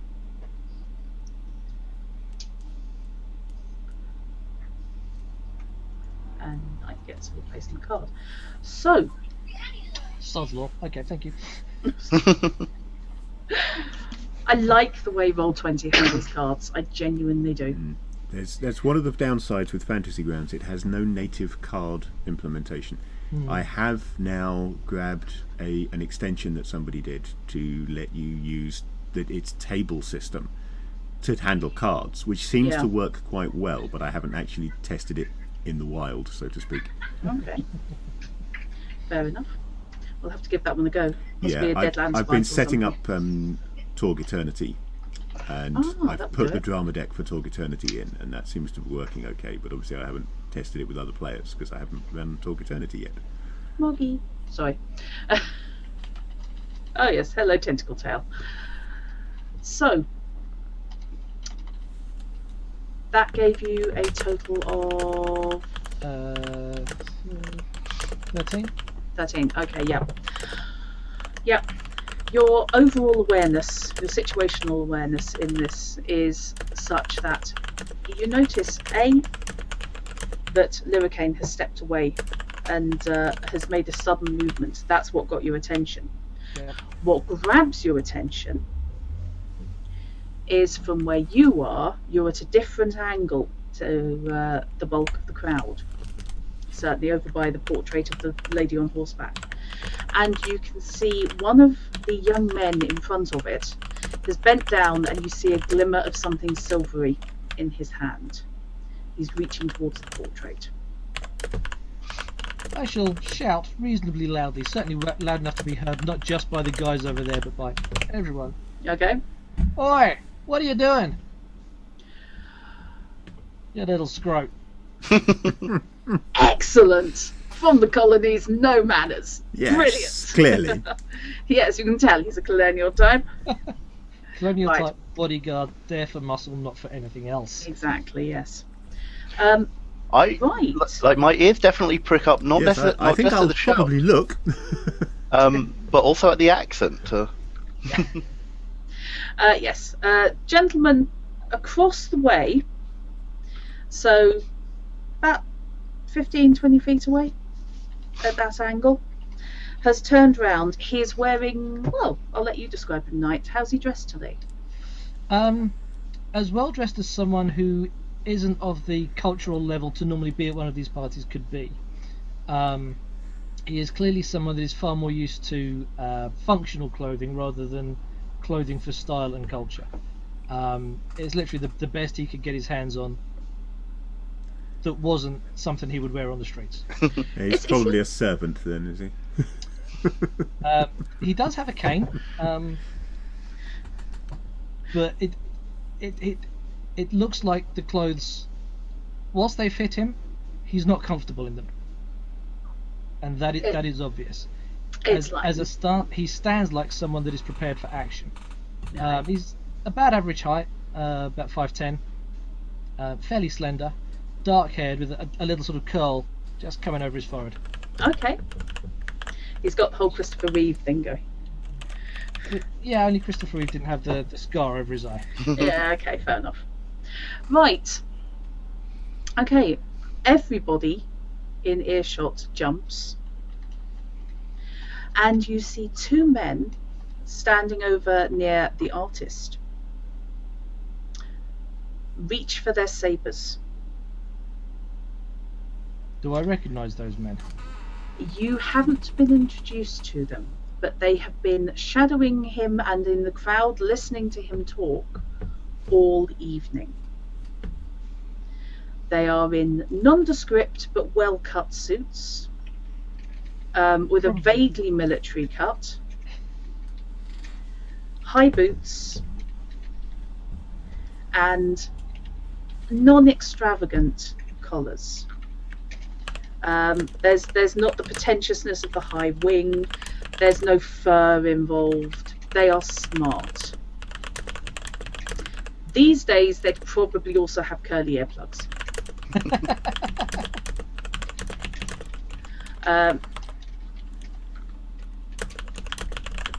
They don't appear to be carrying pistols. There's no holster visible. Nobody is carrying pistols from what you've seen. Safe for me. Safe for you. Or if they are, they're not doing it obviously. But they are both wearing sabres. And both have drawn several inches of their steel at your shout, and are looking around. As in, the swords have come part way out of their scabbards, or are fully out of the scabbards? About yay far out. Right. They haven't yet full drawn. Since the yell that attracted our attention was aimed at somebody, can I look where he's looking rather than looking at him? Yeah. Looking and pointing. Yeah. Yeah, an I awful want lot to of- see who yeah. he's talking about. Yes, an awful lot of people are looking at Carter. By this However, point, Those of you with some sense are looking in the direction he's going. Oi. Yeah. Right, he's pointing at Faye standing next to a couple of young lads. I knew Faye couldn't be trusted. I think by this point I will have moved closer towards that area. Okay. What's your character dressed like again? Well, because it's a party, it won't be his usual attire. It'll probably be clean trousers, shirt, probably a tie of some form. Not overly smart, but reasonably clean cut, so to speak. Enough to get him through the door. A practical man, but who's made the effort, sort of Yes. look. The servants are considerably smarter than you. Yeah, but they don't have to seen- buy their own clothes. That's the problem. Yes. I've seen Silver Service. I know how this works. They're outdressing everybody. Yeah, they do. So, there is a vaguely borderline disreputable chap approaching the portrait that these two lads are looking at. And you can see from your point of view, there is a knife in the hand of the one closer. Now that you're looking at him, you can see a small knife. As I walk towards the painting, do I pass anyone with a cane? Several. It's a very common. It's a Yeah. very, very common Pick accessory. one as I go. You're going to nick someone's cane? Yep. Better not be mine. No, I think you're on the other side of the room to me.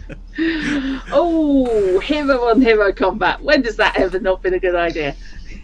Right now, it's not a good idea. Right As I'm now. walking past someone, just swipe the cane and go to hit the hand. By the way, Lurican can now see, with the shout and the general disturbance, the guy who was watching the crowd jumps about 3 feet straight up out of his skin and goes a very, very whiter shade of pale.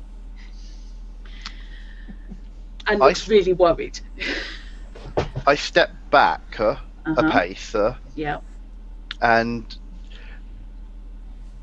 not like majorly so, but I just slightly shake my head in that kind of, Right. Okay. So it's not so much a don't as a idiot. yes. Whatever Right. they're up to, But I bet their defence is going to be that they are performance artists.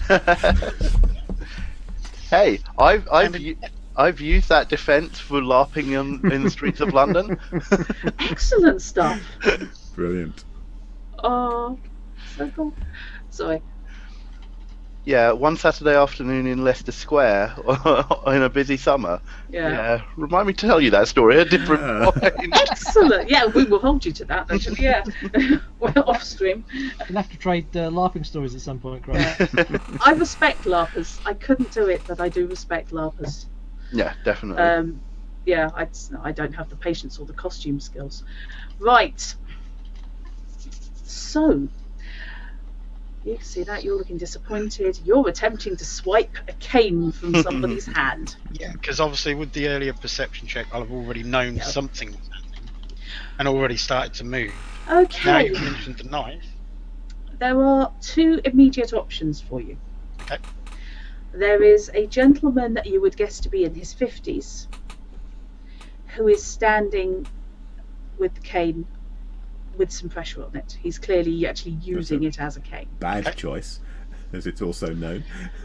And there is a man in, to your mind, far too delicate an outfit.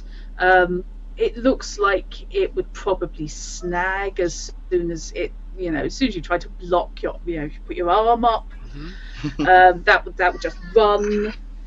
There's silk involved. The shirt is silk. Like more like a robe than like a Sikh's robe or something. No, it is an acceptable British suit, for want of a better Just term. a bit foppish. It is clearly somebody went for what's the most expensive thing I can buy in the shop, irrespective of what it's supposed to be for. Yeah. Oh my god, it's wild. Not a million miles. Too many ruffs and Yes. Someone wants to pretend at being a fae. Actually, that's not a million miles away. It's not what any fae you have ever known would wear, but it's what in popular fiction they're frequently described as doing. Looking at him from your POV, because you can see this angle, the gentleman he's got a slightly raffish cut to his hair. There's been an effort to slick back the sides but leave the top a little bit unruly. And a good perception check, if you can do that. My base perception is good, yes. Okay. Shows that there is possibly makeup on his ears. There is shading along the back of the curve of the ear, which from a certain angle might make it look as though it came to a slight point. It's a Victorian cosplayer. Yeah. What's his comeliness, sir? His comeliness is average. Okay. I kind of just make a note of his face, sir. In case I ever run into him again. The word entitlement springs to mind. Someone is in need of a lesson. The outfit probably cost as much as any two other suits. With regards to that outfit, Yep. is there anything likely to be hanging around the cane? There are lace cuffs which cover the hand down So if to I were to almost the whole fingers. kick the bottom out as I went to flick it up, it would come away from the hand quite easily. It's possible. Seems quite likely to me. It seems more likely than me trying to grab the top of it. The lace ruffle does cover the top of the cane. You certainly have no idea what the handle is carved into. You just know it's going to be Heavy. Welcome to the world of the GM, Neo. The words "it appears" and "it seems" are not our friends. You certainly can't see anything that would stop you clicking the cane out from underneath him. Because my thoughts are, as I go past, I use my foot to flick the bottom up. And because I've got some training with a staff, I'm able to catch it to then use it to knock the knife out of the guy's hand. You're going to attempt to That sounds repurpose your workable. staff training. Yes. Okay. Shit, I've got to go to the combat rules. I haven't done the combat rules. Leave me alone. It's the only thing that sprung to mind. Yeah. No, it's perfectly I valid. like that idea. Yes, Mm. it is perfectly valid thing to do. It is trumps a what I was perfect- thinking, so have at it. Yes. That makes me wonder what you were thinking. Yes, but yes, as far as it seems and indistinct statements. Yeah, the only other Yeah. option is that I'm hoping the guy leaning on his has jumped up enough to relieve the pressure. No, the guy who's leaning on it. If you kick that aside, he's going down, and suddenly Yeah, that let's take becomes that not may a be. funny joke. It becomes an assault. It depends As what he lands somebody's on. had that happen to him, it's not. God, yeah. Unless you're so deaf that you kick it out and replace it with the back of a chair as you do so. Yeah, Now, since not he's that not adept. Jackie Chan. Not that adept. Yeah. I'm Okay. good, but not that good. Okay, let's have a look. Because that's not heroic combat, that's an actual duel. Hang on. We're not dueling, we're having a fight. Not yet, we're not. No, but it Combat counts appears as to be a on fight. page 186. You could be right. It's ever so useful having a rules lawyer, an obsessive rules lawyer. I'm not a rules particular- lawyer. As I wrote on that T-shirt, if I'm a rules lawyer, shouldn't I get £50 an hour for this? Oh, I like that. That's a Yes. nice turn of phrase. Yes. Okay, so. Yes, thank you. So it's a hand-to-hand. And so I am going to.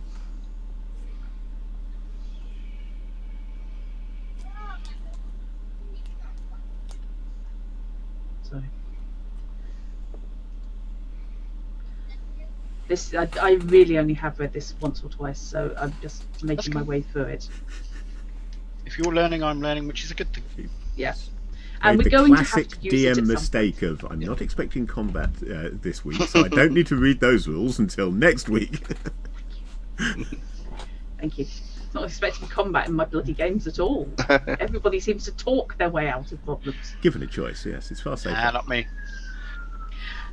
Much Noted. more refined. Yes. And equally vicious. Okay. Add the face value of the combat ability you're using to whatever fortune cards you decide to play, then compare your total against the defender's athletics. That's what I wanted to know. It's defended by their athletics. Oh my god, what's the athletics of a idiot? Athletics of a fop? Average, Yes. at Well, best. yeah, he will be. This is the advantage. If I don't decide that he's particularly Yeah. good or bad at something, everybody's average. It's great. I like that. So I get a card. I get 4 cards at this stage to represent little Mr. Scuzzbucket there. Randolph This needs could to be improve honest. his athletics. He can fight, but he's not good at getting out of the way. Right. What about Luckily, you're mine? not near this at the moment. No. Oh boy! Anybody who's watching on stream? Yikes. Woo! Yeah, woo. Like, oh my god. Now let's see what the responses in channel are. Yeah, a bit on the good side actually. Let's just show them. There you go. They can see it. Right. So he's going to be on average. So he's that. So, what are you? I'm not telling you what you need at this. This Okay. is how much effort are you putting into. Now, going on the performing file I this action? sent you, I've got specialisation in staff fighting. Yeah. And I've also good at athletics. So that puts you up to excellent, doesn't it? Thereabouts. She says, hoping she's got it the right way around. Yeah. Oh no, great. My apologies. Great. So it puts you up to great, which is a base 8. Which is a base 8. So And if you what do nothing suit. am I else, needing? that is Hang on, I have that written down. It's black, I know that. Yeah, I know it's black. Clubs. Now you tell me. I closed the file, and therefore, star is going to be clubs. Yes. Clubs is all physical activities, basically. Yeah. So Okay. any standard D&D stuff is all going to be on clubs. Okay. Yeah, having gone for a combat womble, pretty much all bar one of my great and good skills are clubs. Excellent. If Funny I'm the way hitting that things, works. I'm either good or great with it. Right. Okay. So you're starting with an 8. What cards are you putting in? Already done. Oh yeah, he did, didn't he? Where? Where's Looks it like the Queen gone? of clubs. Oh, there it is. I can't see that. Yeah, hang on. Yes, it's for reasons known to What? somebody who's not me. It has actually gone behind the deck of cards. That, Ah, It's not on my screen, it's next Yeah. to the pictures. Yeah, it's okay. I was just going. It's there somewhere. I can see something. Yes, Queen of Clubs. Oh boy.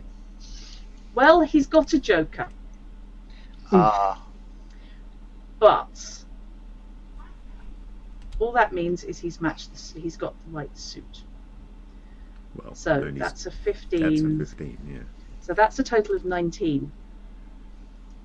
A queen is worth 12. Yeah. Plus So that's your what? rate, 20 20. total? So we found the ninja. And he's a wizard or warlock or whatever. Yep. It is. Sorcerer. That's the He's term. a druid. Yeah, it's sorcerer though. Yes, practitioner of magic. Which he's not bothering to do at this point. Not at the moment. I'm gonna kick your ass without it. What the hell? Yeah. So that's a total of 20, which is past astounding and into dubious. okay, so it's total value regardless of relative to your opponent. Yeah. Ah. I mean, it is kind of in relation to your opponent, but Well, as in you it's have not to beat yeah, it, but you do have to beat it. But the level but the standard of action is the total number. I can Yeah. How well did he do it? Well, he's done it Extremely past well. astounding towards dubious and edging into improbable. Improbable, by the way, is a 26. Jesus. So I like the sounds of that. so that's beyond high success. Lyricane raises an eyebrow. Yes. It is literally, you catch the ferrule of his stick with your left foot. You flick it. He loses his grip with his left hand, gets tangled in the lace cuff as he attempts to grab it, by which time the whole thing has flipped in the air and you're able to grab the carved globe of a silver head, which is the mount Okay. on the handle. Point, like muttered under my breath, points for style, but execution poor. I mean, we are talking full on Jackie Chan. Tink, tink, tink, there, thank you. Oh no, this is in reference to the fop, not. yeah. Yes, everything, all the bits are right. They're just not put together well. It's just no. From where I'm standing, you initially described just a silver glint. Is it now clear that it's a knife that goes? It's clear that it's a knife, yeah. Okay. Basically, when you yelled, everybody stopped moving, looked at you, looked where you were pointing, or jumped. The kid in front of the portrait jumped, and instead of line of sight to the knife wield. covert, you have is about 15 feet away. You have got a line of sight. It's closer than I thought. Feet. If you have a look at the Egyptian gallery, basically he's on one side and you're diagonally across. Okay. That gives you an idea of the sort of look. I thought I was further away than that, so. Obviously you haven't got the tape measure out, but Yeah. 15, 20 feet, something like that. In that vicinity. We're not working on squares or anything. Still far enough that he could do some damage to someone if I tried to cover the distance personally. So, what I would like to do Have you got your boomerang on you? Yes. Right. Actually, no. That would be a silly thing to have. No, I haven't. I was just going to What I point have out that pinning him to the portrait with a thrown knife defeats the point of stopping him from slashing the portrait. However, what I do have is a cane, which I can launch. Ah. Okay. And So I reckon not content with... I can launch it fairly accurately. Yeah, not content with making me do this. You're going to make me Playing do it darts with with a throwing cane. If weapons. Crocodile Dundee can throw a tin can at someone and knock them out, I've got a cane I can Is use. this going to cause problems? Almost It might cause you certainly. confusion. Because if we are both aiming at the same thing, Yep. I'm aiming at his head. I'm aiming at his hand. We're not Logically, aiming at the same thing. the thrown cane is going to get there first because he's going to be throwing I'm his already cane at the same moving time it as you're closer. obtaining one, It is going to come down to initiative. and then you'll move in immediately behind it. Is Yeah. likely, It but is- yeah, I suppose initiative. It is going to... Because So he's a lot I've got closer. a feeling Knight's Cane's going to hit him on the head, then hit me. That would be hilarious. That's my worry at the moment. If I throw it Taken out by the with ricochet. And So- at the same time, it's going to cause me to miss and the guy to roll into the painting anyway. Blood There hole is- scatter dice. There is a plot, I promise. No. There is actually a plot going on. Secondary question. Given that 15 feet isn't that far for a thrown object, if I throw it hard enough, what are the chances I can Captain America and catch it on the rebound? You know, As I long was as it comes talking your about way. the astounding end of the table. Mm-hmm. Yeah. If this was Torg, I'd say pretty good. Yeah. It will depend upon how you hit him. Okay. Just don't go inside the ear. So, if you miss him, there is a chance you'll hit the portrait.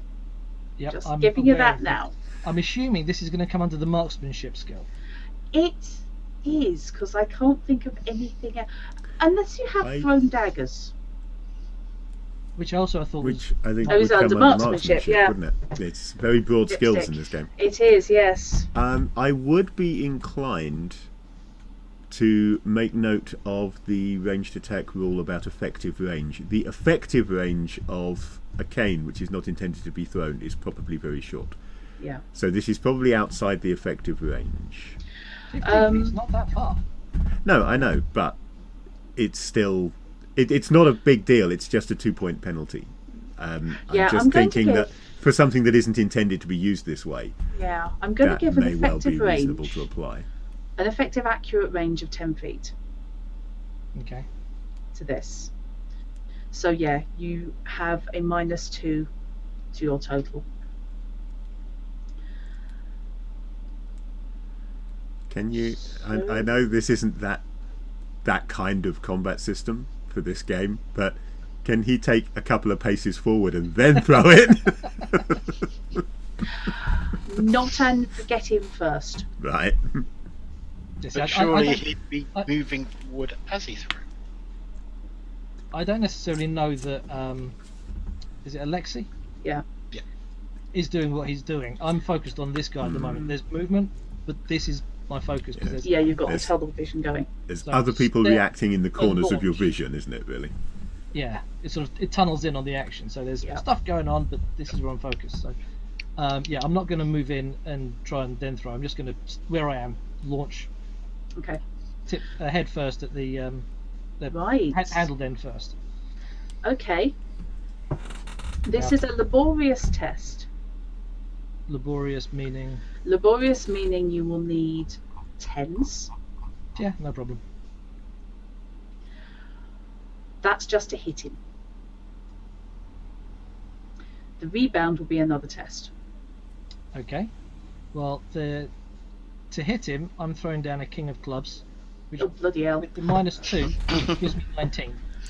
Yeah, all right, fair enough. Oh, can you play another card? Because the equivalent of a critical rule in this game is if you get double what you need. You need 10s to hit him. If you can get that up to 20, Yeah. then you might either get a bonus on or not even need to roll separately for the rebound. Okay. Bear in mind, other black got, cards count. I have a half. great marksmanship, so other black cards would be half, yes? Yeah. Or non-matching cards are worth 1. You can get that 1 point out of a red if you've got one lying around, yeah.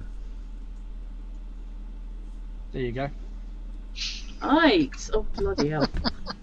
So Okay. half a queen is 6. Yeah. Yeah, 6. Brings you up to 25.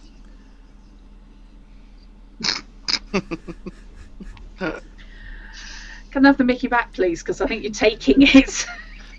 So that would be a high success then. Yes, thank you, Fishy. Just want to be clear, we all understand the rules. Yes. Crocodile Dundee is in the house. Oh my That's god. kind of what I was going for. I don't know about that. I think Bullseye is in the house. Okay. I'm going to keep an eye out for men in red suits because they might want to fight with him. Oh my god. Oh my days. Right, okay, so Knight gets 2 cards. So, holy hellfire on toast. He's not looking to dodge you. He's not looking to dodge. He's just jumping on the, oh shit, someone's seen me. He's not expecting. God. Right, so deliver damage of a hurled cane. Because that is indeed going to tumble, and it is going to hit him with the head, with that roll on his head. I wouldn't have thought tumble. I would have thought thrown more like a spear. Cane It's head more likely first, to nice tumble. straight. Either way, the heaviest Don't part's mess gonna be with going me. first. I'm going with tumbling. Okay. And the heaviest part going first is the handle end, which is the bit I want to hit him. So Yeah. because I don't want to spear him Lazily through. spins. Yeah, lazily spins in the air and thwack. Right. Haven't done combat before. Let's sort out damage, shall we? Okay. So this is a high level of success, and that is going to be there. So he is actually going to take, I reckon, 3 wounds to the head, which is not enough to put him down, but is enough to suddenly a red stain erupts on his left temple, and he staggers and goes down on his knees, and there is a clatter. I'm guessing he's at least stunned here. Oh yes. That sounds like the clatter might have been the knife hitting the floor. You're not on that side. You two are on that side, Lyricane and Alexei. So Alexei's okay. Kind of. Oops. Alexei kind of is kind of in a. Oh, interrupt us. Well, if he With has this dropped whack. the knife, if that's Yeah. what the clatter was, at the very least you have a convenient cane with which you can sweep that Sweep knife away. away from him and make Yeah. sure he can't pick it up again. Both of you can see a penknife, a lock knife, has clattered to the floor. That's Alexei and Lyricane, because it's on that side of the situation. And the student himself has collapsed onto his knees and is clutching his head and seems quite disinterested in the proceedings at the moment. May I ask a question? You can ask. Since it's unclear at the moment where Randolph is, other than looking at portraits. Randolph is actually about 6 feet to the right of this whole situation with is he? Lyricane, and yes, because he's looking at the Okay, so when you say Harrison's to portrait the stuff. right, would the exit be in my direction or the opposite direction? The main entrance, and therefore main exit, is quite a way to your right. So they'd have to go past me. They would have to go past you in That's order all I to, wanted to know, because if depart not, the I was scene. going to try and move to a position where they would have to go past me. Yeah. You were looking at the portrait of Gregor, which But I'd moved on from that. you have moved on a bit. Yes, I'm going to assume you've moved on to your right rather than going to your left, because basically Because I'm right-handed and that makes sense. Yeah, all of right. Before we go too much further and I get in too much trouble, as Okay. I don't need it, I'm going to return the cane. Okay. Yep. So I don't get done for theft. Okay, you Just can put the knife, indeed. as Fishy said. Yeah, you can And indeed apologise to the gentleman. hoik the knife out from next to the student on the floor, so you can basically just pull it away, so it will clatter away. Will from I him. notice where it goes in the process? Yes, I think so. Yes. because a single swing. It's a nice clean room. It's coming out into the room. It's not going behind. Anything.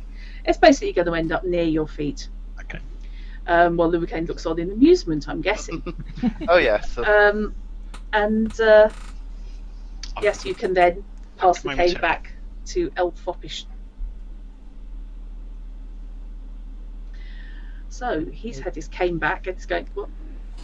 What do I need to do to catch the cane on the rebound, if that's still an option? What you need to do to catch the cane on the rebound, because that was such a stonking attack, I'm going to have a shot at it working, is I am going to ask for... Athletics, I would have thought. It is athletics. I'm just trying to decide how hard it is. I think, given the situation and the distance, it's going to be an astounding. Which is an 18. 18. Ouch. How good was your athletics? Not good enough. How many cards can I throw down? As many as you like. Oh, Well, hang on. no, What is your flair? No. What is your athletics? Good is 2. Damn. Question.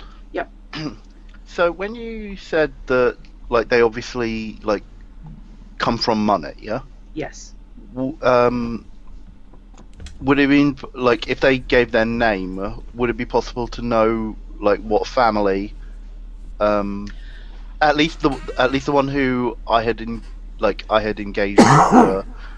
Okay. The one you engaged with, you know his first name. Right. You don't know his surname. His first name is Eustace. Right. You have social graces, don't you?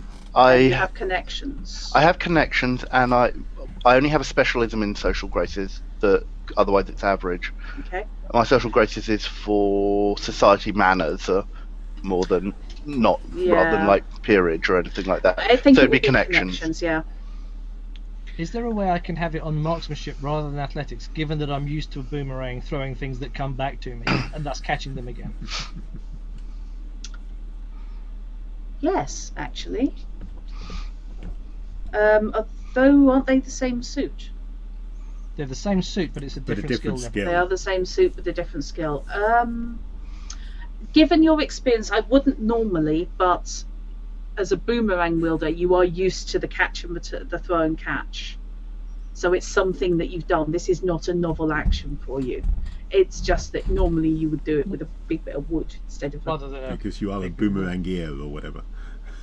Boomerangier, that's a word. That's it is now. well, beside the first person that calls him Captain Boomerang. Oh my god. But one thing you can be sure of, if anyone does start calling you Captain Boomerang, you can be sure at least that your Australian accent will be better than that from the cartoons. This is true. God, I'm trying to remember, and then I'm having horrible flashbacks. Okay. So if you're willing to allow that actually makes a big difference. Okay. Because I've got a great marksmanship. Okay. Yeah, it's an extra 4 points, isn't it? If I've got my maths right, that's 17. Yeah. And that makes it 18. Yes. Which means I catch the staff. You catch the cane as it is. Doink. Yeah, okay. It's cinematic. I'll take that. Well, there is only one possible response. That is completely in character. I actually take up the thing as well and glance around the crowd almost as if to encourage them. Okay. And like put my hand on like the lady next to me. It's like, that was amazing. Yes. And then yeah. That asked me to do it again. I've got a handful of red now. Can we swap hands? Yeah. The response from the lady next to you is a brief jump and then a glance and then a ooh.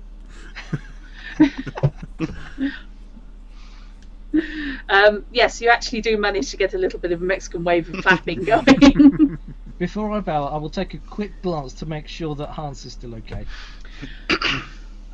Yes, he is still He's still flanked by his two, what you're assuming are guards, because otherwise it's a hell of a coincidence. Yeah. Also, A little confused here. Yes. I thought Night Bites was the bodyguard. I was hired to bodyguard him, but also to mingle. If you think you're confused, how do you think Night Bites feels? Okay. I shouldn't just do nice smiles at people, should I? That just scares them. I used to. Okay. Yeah, that doesn't work on there because he doesn't. He's not yet familiar with me. Okay. So let's recall. Okay, let's not do that. Let's get those out of my hand.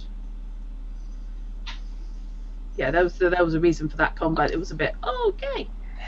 Yeah, he had a couple of good cards there. Yeah, Joker, King, Jack, and we ignore the 3. Recall on the table. So,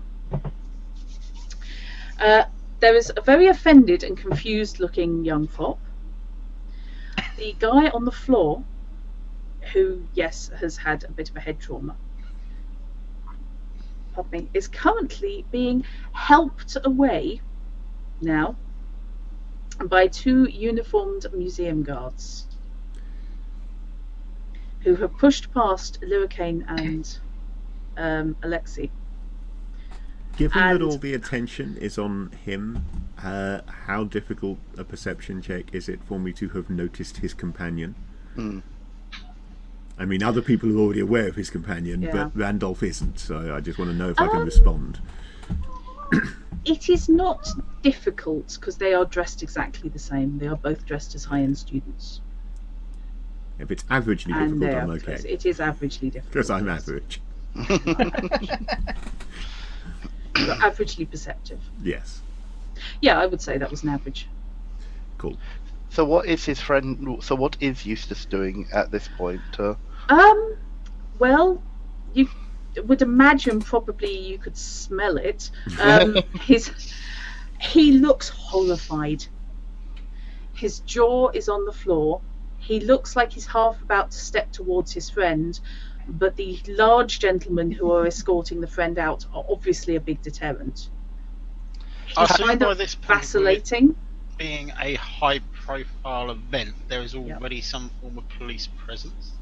Because there would have been some in the area outside. Yeah.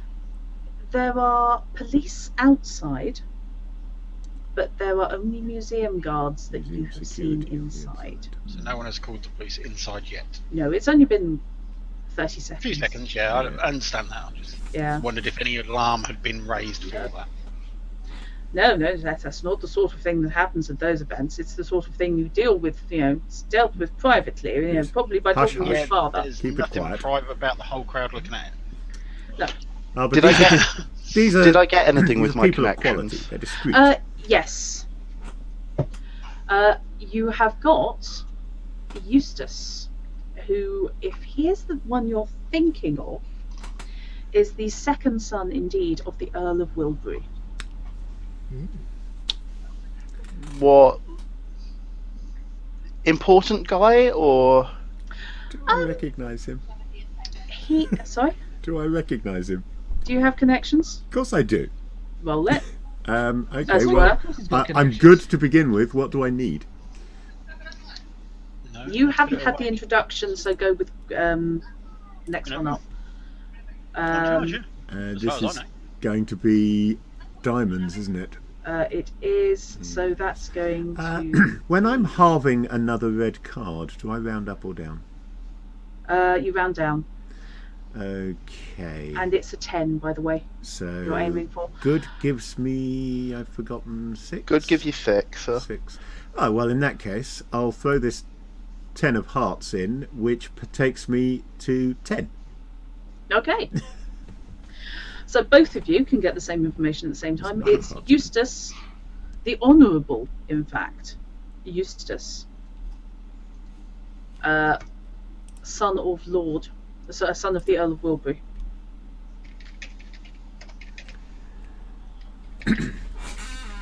So since the other fellow is definitely being taken care of, I shall step over to initially Earwig, if Luricane is already talking to Eustace. I haven't yet. I'm just trying to assess like his social standing.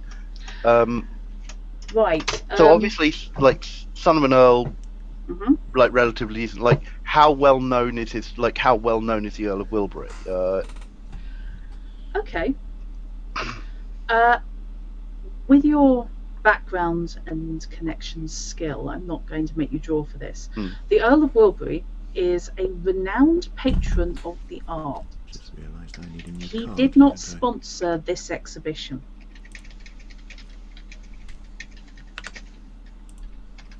Ah, now that's interesting. Yes. Okay, what I will do is I will step forward. Mhm. Actually, no. Will I do this?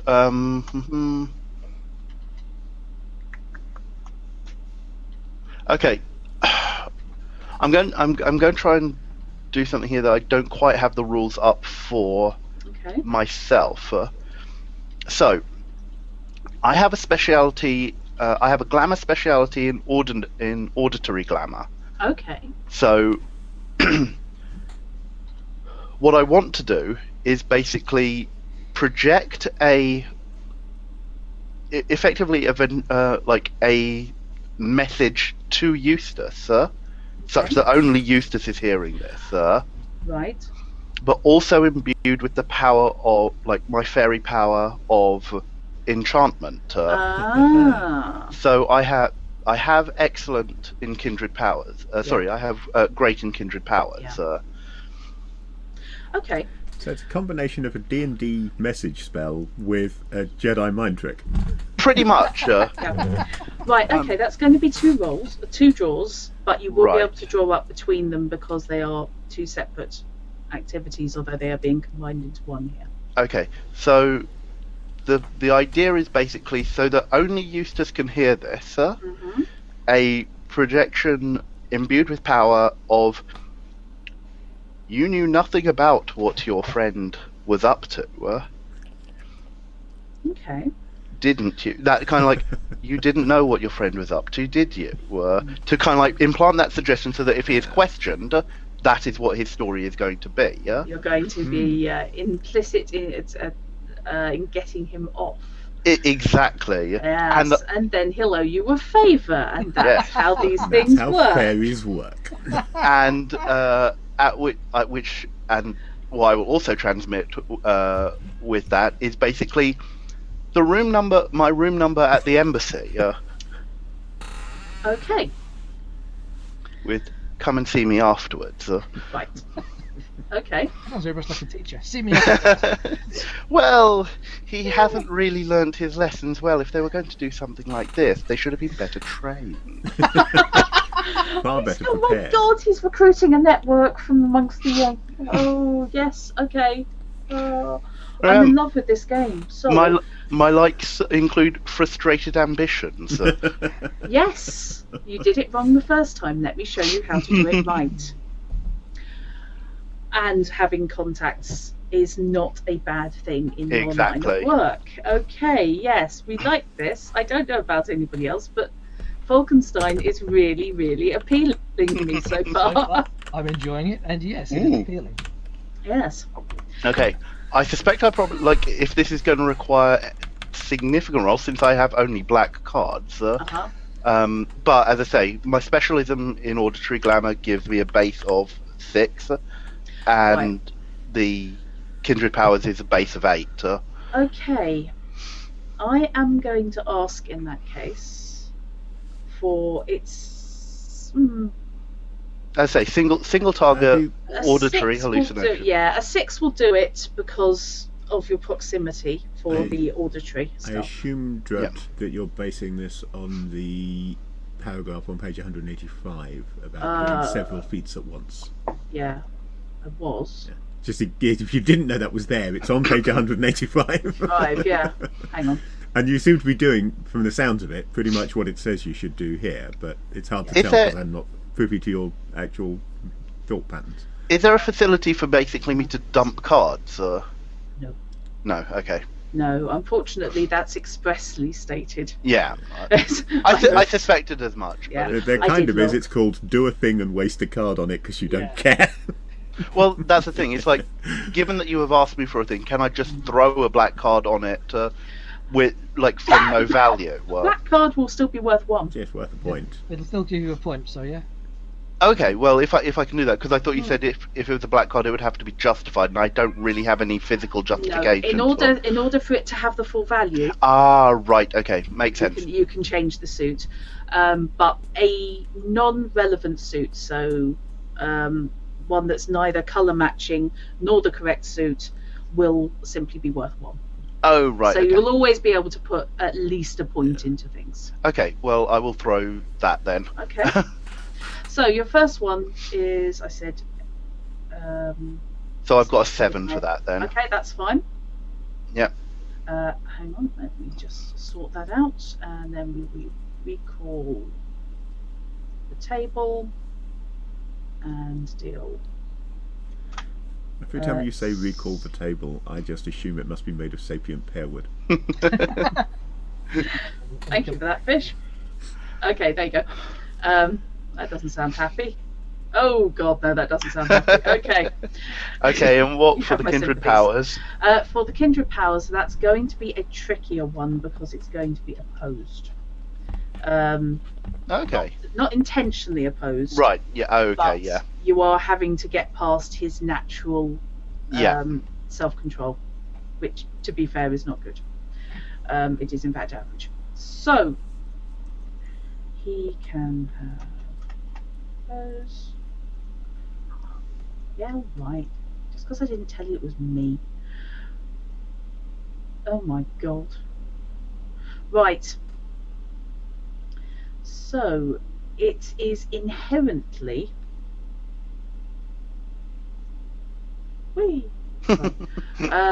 it is inherently a laborious task. Which remind me was is going to be 10s. It's going to be 10s. Okay. And I start at 8. Okay. You start at 8, but you do also have to beat him. I do also have to beat him. Yeah. So okay. The laborious means you've brought it off successfully. It's just whether it bounces off his cranium. Okay. Well, I will. And you said with great you can dump a maximum of 3 cards. Yeah. Cool. I will play, not dump. Sorry, play. So I will get the maximum I can out of this, which is an 11. Okay. Which unfortunately is he can only make a 10. Hey. Because he is average. That's a 4, so yeah. That can only make a 10, so we recall everything that's on the table, and then we will shuffle. Okay, I'm a lot more enamoured of the system now that I know that I can do that. Yeah. Yeah, if you're good enough with it, then you can effectively throw spare cards in. The reason that the hard limit came in, always been suggested, is basically there were some players who were just chucking all 4 cards in. Yeah. For every single thing. Yeah. If you're immediately redrawing and there is nothing to stop you doing it, then why wouldn't you just put everything you've got into it and get the maximum possible roll? Yeah. It makes sense in a certain way just to do that. Becky is so on board with this game. Yeah. I suspected I might have a compatriot in Meki. Yeah. I'm surprised Becky didn't show an interest in joining us, to be honest. I suspect he's just too busy. I think he's just too busy is the thing. I'm not going to, certainly not going to slag anyone for having a life. Right. So demand new jobs. Do Okay. I get the feeling that this has worked, or is it just I fire it off and hope almost. Right, colour actually returns to his cheeks. Mhm. And he glances around, locks eyes with you, and although he doesn't actually smile, he relaxes. Okay. I take a step back ostensibly with the rest of the crowd, kind of thing. Yeah. He looks at his friend being dragged away, slightly confused. At this point, I assume And then nobody's turns following away. the guards. Yep. Is nobody following the guards yet? Nobody's following the guards, they're just taking this kid away. Okay. Can I sort of motion in that direction? You can head in that direction if you want, yeah. Yeah. These are actual museum guards, so they are in the uniform of... It's police-ish, but you could never actually mistake them for policemen. Yeah. And I was I like So in that. case, I stepping in I to assume talk I to return the Eustace, cane which is a complete without waste of my hitch. time now. Sorry? I was stepping in to talk to Eustace, which is a complete waste of my time now. You I can approach assume- Eustace. I We're did miss it confused. earlier, but I assume I returned the cane with no issues. You did, yeah. That was no problem whatsoever. And the fop now he gave you a filthy, filthy look. And you just know you're on his shit list. Okay. Well, at that point, Should I've you ever already encounter turned, him again, which will happen. Yeah, Words I've will returned be to follow had. the guards for now, and I do need to step away from it. Okay. Yes, you can. Yes, you can head up to the guards. Okay. He's following the guards. That's cool.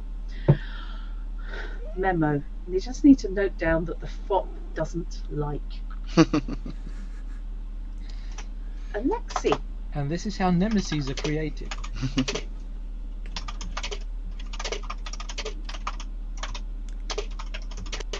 So Randolph will approach with a disapproving look on his face. Mm-hmm.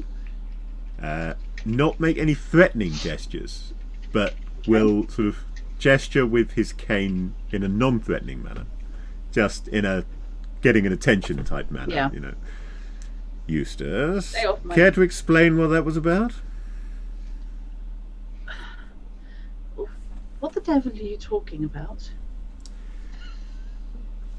Your young companion and his little hijinks?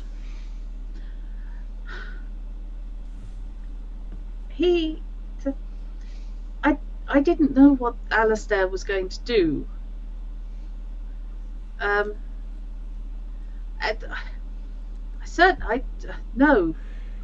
didn't know. So, presumably, as far as any of my social skills are concerned, he believes what he's saying because he believes what he's saying. He believes what he's saying, yeah. What skill would assessing such things actually come under? Is it one that I have, or am I average at it? I'm thinking perception at the moment. So I'm only However, average at it. Let me have a quick check, because I have got the complete skills. Let me just close that window, because no wonder my computer's having a tears. I've only got 15 windows open Oh. and 8 tabs. It's fine. Actually, the computer's fine. I'm just having a turn. Right, there we go. That one. So I need to go there. I need to go there. The description on perception is more, physical perception, spotting Yeah. things. It might come under charisma, but then that's going the other way, really. Yeah, because there isn't an insight skill, really, No. is there? There isn't. Okay. But I guess charisma is probably the social. That's what I'm thinking. Either that or, social graces for assessing like how well somebody is acting. I mean, I'd be Yeah. I think like There's- it would make more sense to me Possibly, for charisma, yeah. but Yeah. possibly it would be dependent on the situation. Yeah. And in this instance, it's most likely to be charisma, I Yeah. would have thought. Take it as charisma. Yeah, so I'm only average at that. So, yes, I think as far as I'm concerned, yes, he's telling the truth. Unless you're putting anything into it, yeah. Even if I do put anything into it, I would be putting cards into it to confirm that he's telling the truth. Because as far as he's concerned, he is. It's the only answer I can He is, get. yeah, he is. Unless he I is have telling some the way of truth. spotting that he's been fluenced, and I don't think that... Yeah, that would be a massively high roll, I think, That would. to spot that. Yeah. And based on my average charisma to begin with, I really don't see that happening. Yeah. Especially since I just threw away my highest level heart. Beg pardon? Charisma is hearts, is it? Yes. So as it comes up in chat, I'm adding it to my list. No, that's cool. Snipe that list off you later. Hang on a sec. How far did I actually get with my journal That's not how you spell PDF? that word. Because I know I included the skills on it. I say that to myself all the time. Oh, that's about as far as I got, including the skills on it. Right.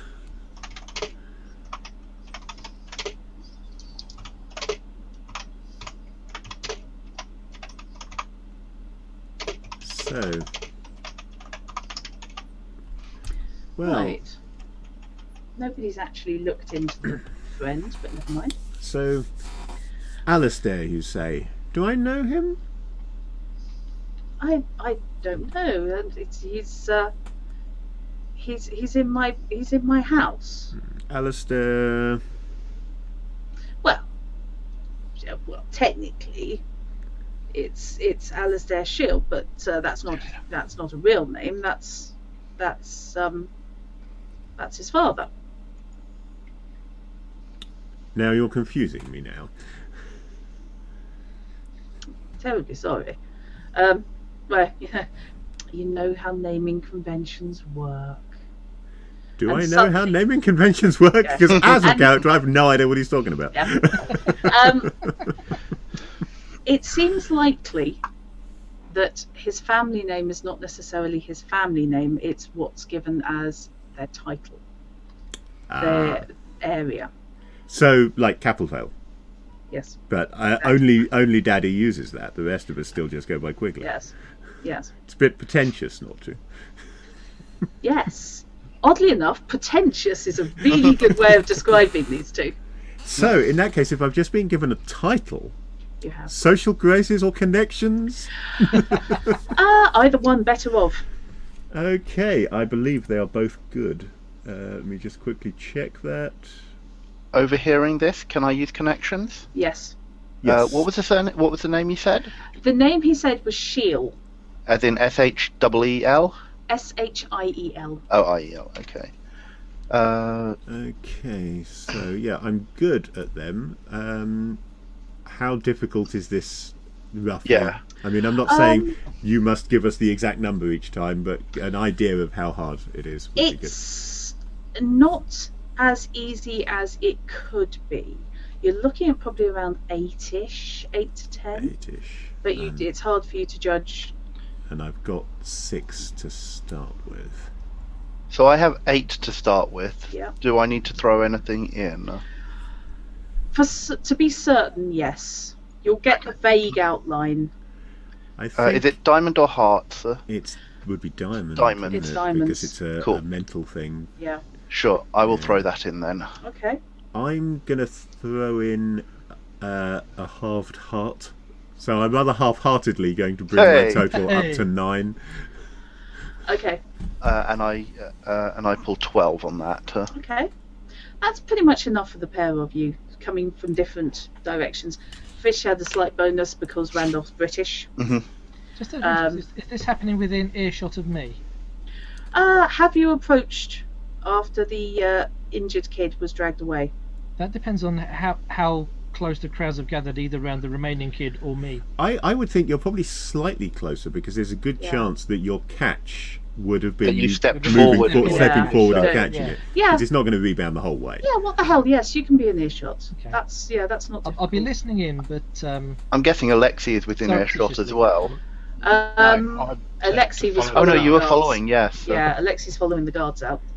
Question is, can we ask Alexi to do things, especially if we've got a hive connected up? I'm still creeped out by the fact that Google Home has started responding when you tell it Yeah. thank you. A lot of people do thank it. They've obviously noticed this. And Oh, I did that updated all the time when firmware. my sister got an Alexa. I say thank you to my Google Home, and it's now started saying you're welcome. Or that's what I'm made for. I said, well, after doing the good night thing, I said good night, and it went, have fun in sleep mode. What? Okay, that's creepy. Yes, that is super creepy. It had just turned the lights out, and then it went, have fun in sleep mode. There's one thing I missed. I'm suddenly reminded of Robin Williams' classic Live at the Met, talking about the Teddy Ruxpin doll. Kind of doll where you think it wakes up in the night and says, you must kill Mummy and Daddy. Yes. There's one thing I missed before I followed the guards, and I reckon it's too late now. Okay, what do you think you missed? This is a forgiving session. Don't get used to it. What happened to the knife? Did I pick it up? You scooched it away. It is on the floor where you were standing. So I didn't pick it up. You didn't. That's a big thing. Bugger. There is a silver lock knife on the floor. I'm guessing So you the probably guards didn't didn't want pick to it up, be absconding with the evidence, though. Well, yeah, that would be a sensible thing, actually. Yeah. Right. Well, actually, we don't know. All the knife apart from us. Yeah, what is Alexi's risk aversion level, or danger aversion level, rather? Alexei, former soldier. I'm saying nothing. Okay. Those of you who are in earshot of the conversation with Eustace, however, so yes, you can hear the term shield was made. You haven't got connections, have you, Knight? I do, but only at average. So. And yours are wrong, so you will be up at the 10. Yeah, it's a yeah. I wouldn't have a chance of understanding any of the names because I have a speciality in merchants, which would put me at good, which still wouldn't be close enough. And it's the wrong sort anyway. It's the wrong sort anyway, yeah. And I don't have any spades to throw in, so the best I could get is 1 point on it. Okie doke. What you get then is those of you who made the rolls. Yeah. Shield is actually Loch Shield. And there is a laird of Loch Shield in the Highlands. So, Alistair, good Scottish name, Yeah. has a father who is in ownership of a fairly large chunk of the Highlands, or at least a sizable chunk.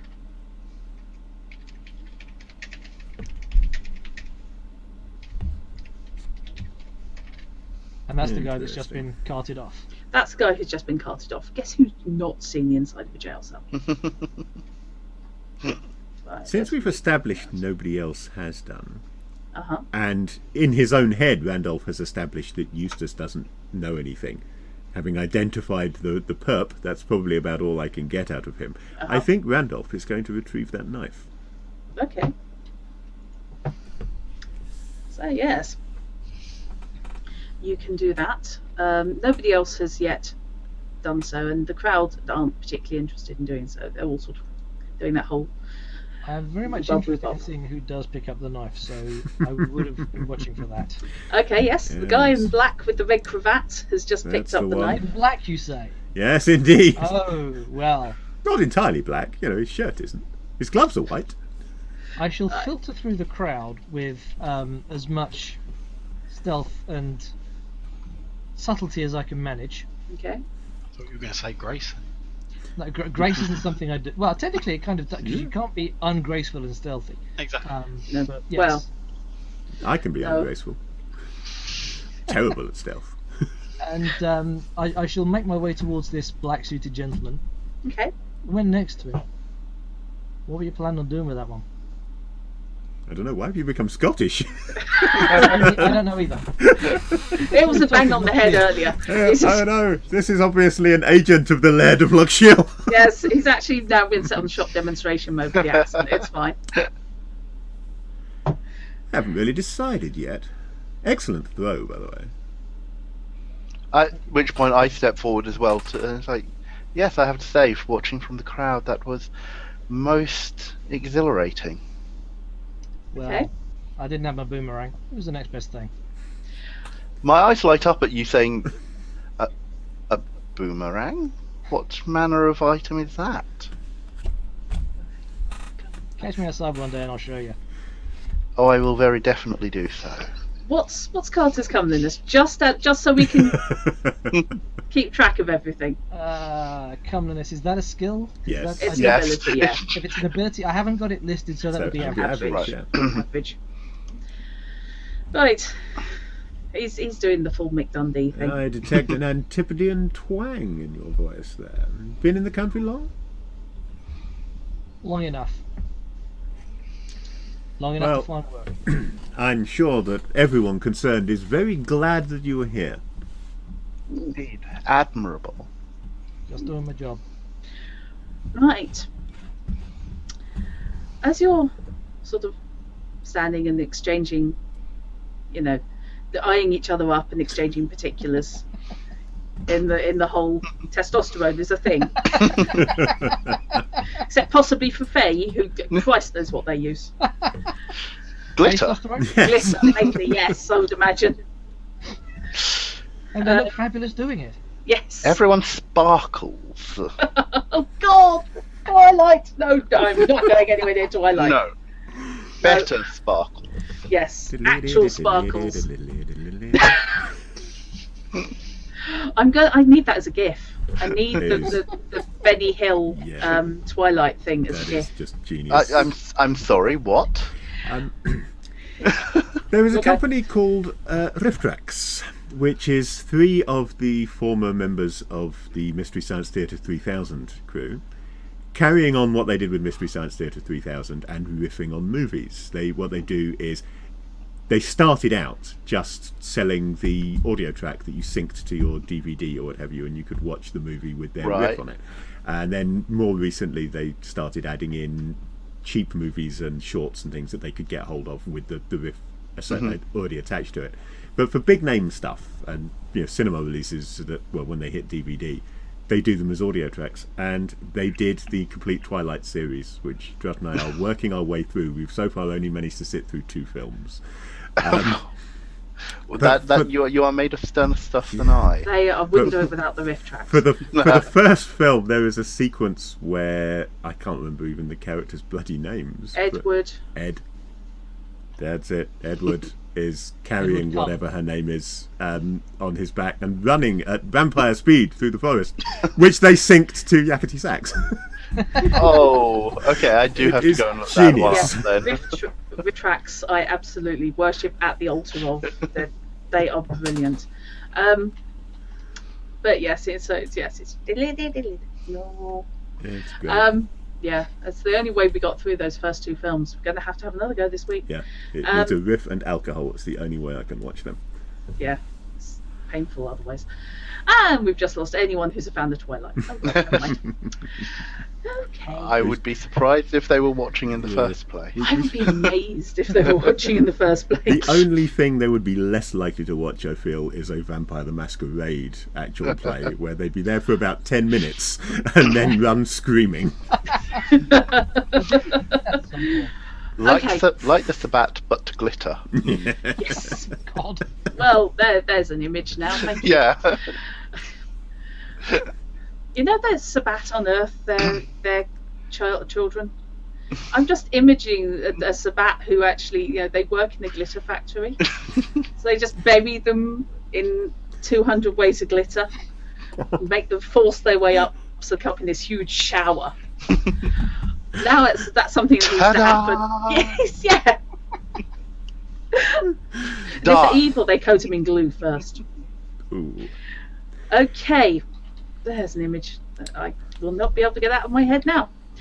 So, yes, you're sort of all standing there. Neo, what were you doing following the guards? What were you hoping to achieve? I was hoping that's not an insult. That's a what are you actually? I was hoping to follow them to wherever they were going to. I would assume hold them until they were told to let him go, and maybe get some question time in. Okay. They actually take him out to a staff-only door and past the entrance to the Egyptian gallery. Okay. And one of them takes up position outside the door. Okay. Which is now shut. How bright are these guards? They're watching you. Or one who's outside is watching Yeah, I you. went on about how observant they were. Yeah. How intellectual these guards are.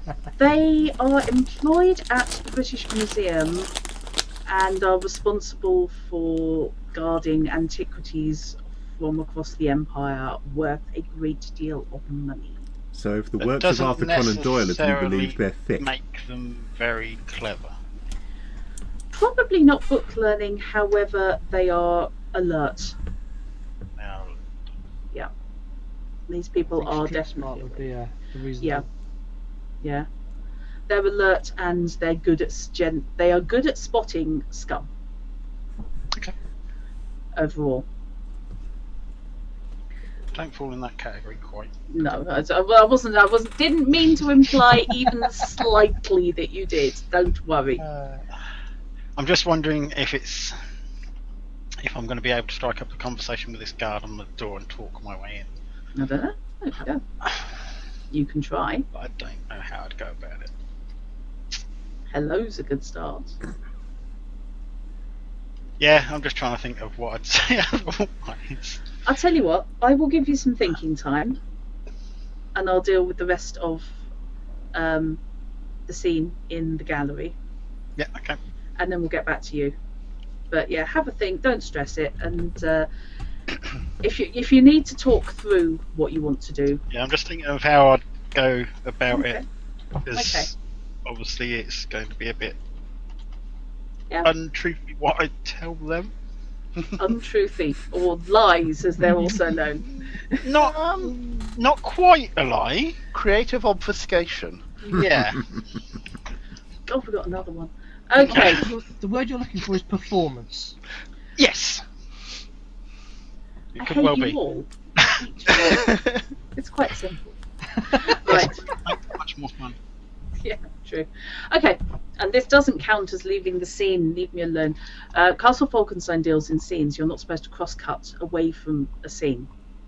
Modern games, you quite often have two scenes running simultaneously, and you'll cut back and forth between them, movie style, which can ramp up the tension. Well, if you're doing it movie style, you're not cutting between scenes. You're cutting your scenes off and inserting another one. Because that's kind of the way a scene works, is it's self-contained. Sorry, you're trying to tell me that.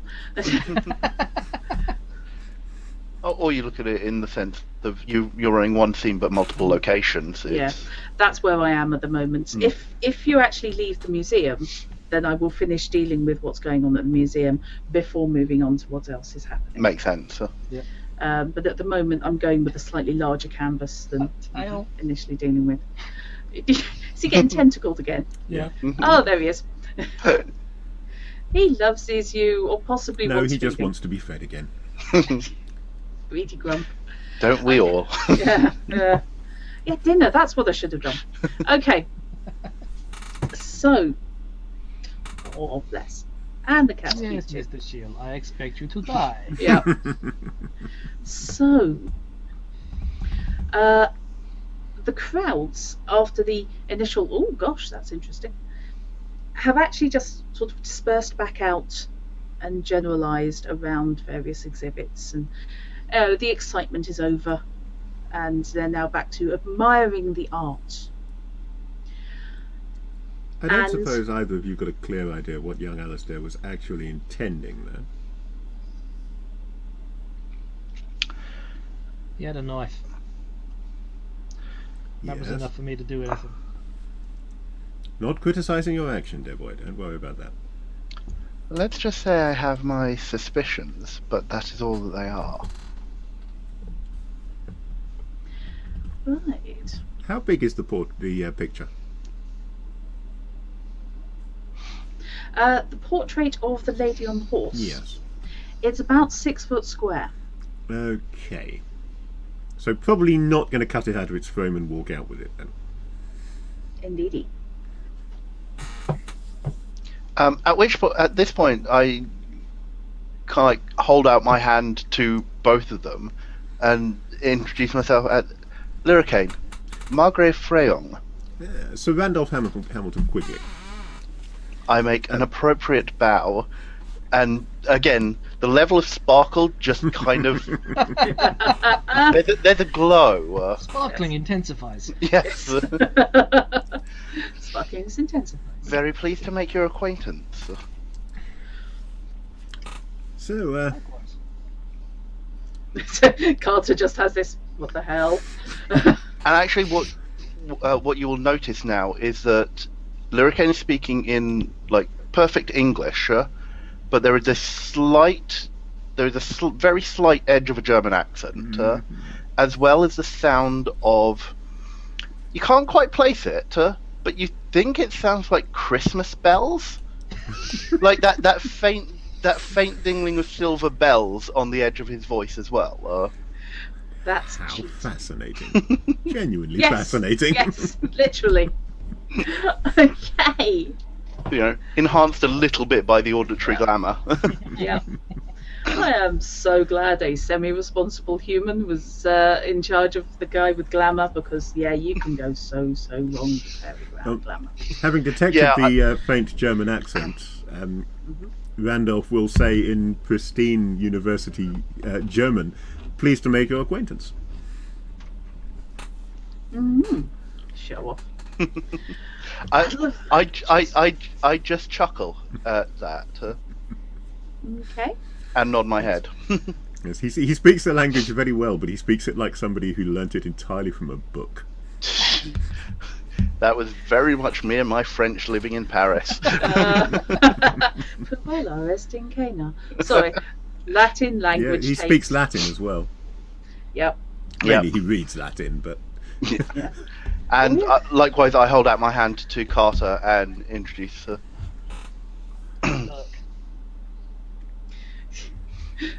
Yes, I'm a Burke. I'm a Burke. I'm a Jack. Yeah, inflecting it in such a way that you're not sure whether that's his name or he's insulting you. Yeah. Let's just assume. I will assume that, given that you're at this party, that it is not an insult.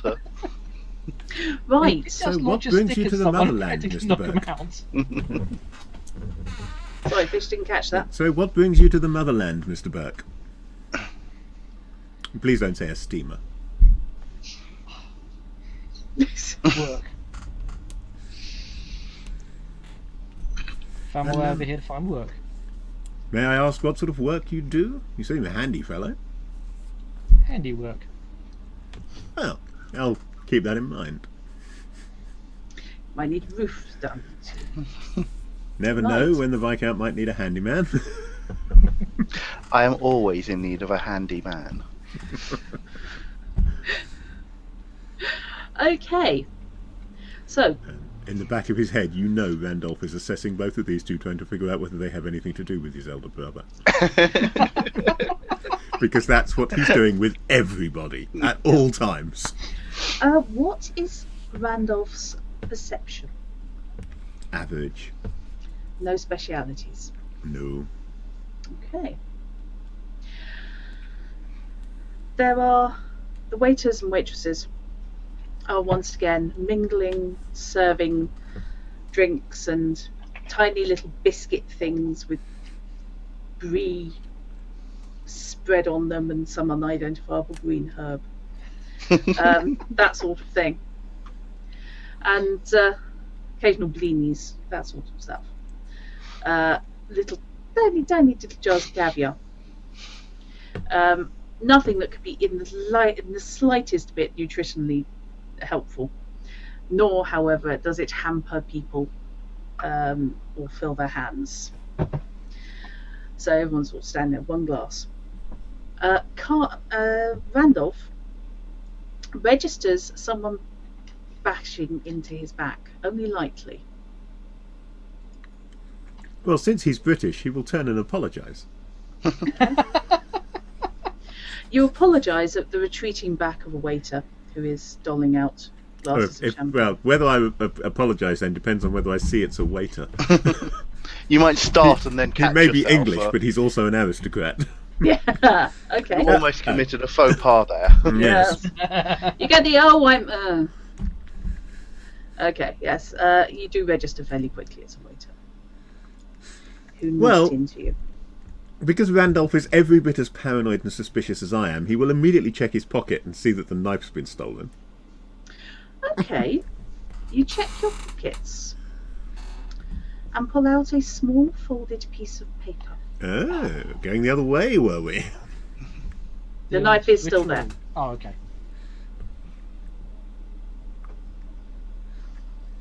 Are you doing anything with it? Yes. Casually trying to make it look like there's nothing happening at all, unfolding it and looking at it. Surreptitiously, but casually at the same time, which he's lousy at stealth, so he probably looks really suspicious. Okay. Your elder brother is missing, isn't he? He's in the wind. By choice. Yes. Yes, he is in the wind. He is in the wind, yes. Seeing you put attempt to stealthily look at this, it's like with a smirk on his face, Luricane goes, "An assignation for later, perhaps?" Well, before I answer that, I want to know what I'm looking at. Okay. How obvious is it that you are actually looking at this surreptitiously? Oh, very obvious. Okay, fair enough. I have poor stealth. He's a Quigley. And he's a Quigley. You've played with Quigleys before. You met Hamilton. To see it or not, but if you've got poor stealth, I've got good perception. Yeah. No. Okay. What this actually says is Aloysius. Is who it's addressed to. That's interesting. A new assignment. Meet me at 10 o'clock.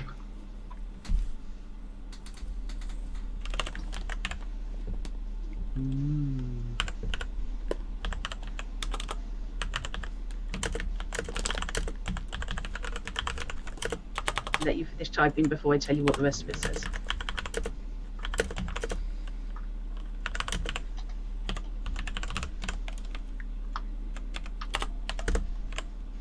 Okay. At the Five-Legged Bull.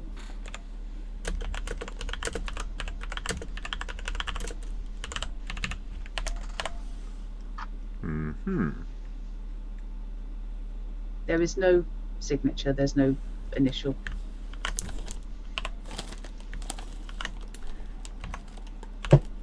An assignation indeed. Just not for me. They put the wrong address on it? Yes, this appears to have been misdelivered. Tell me, how fascinating, Mr. Handyman Burke. How handy are you, and do you have any plans at 10 o'clock? And what would it cost to change them?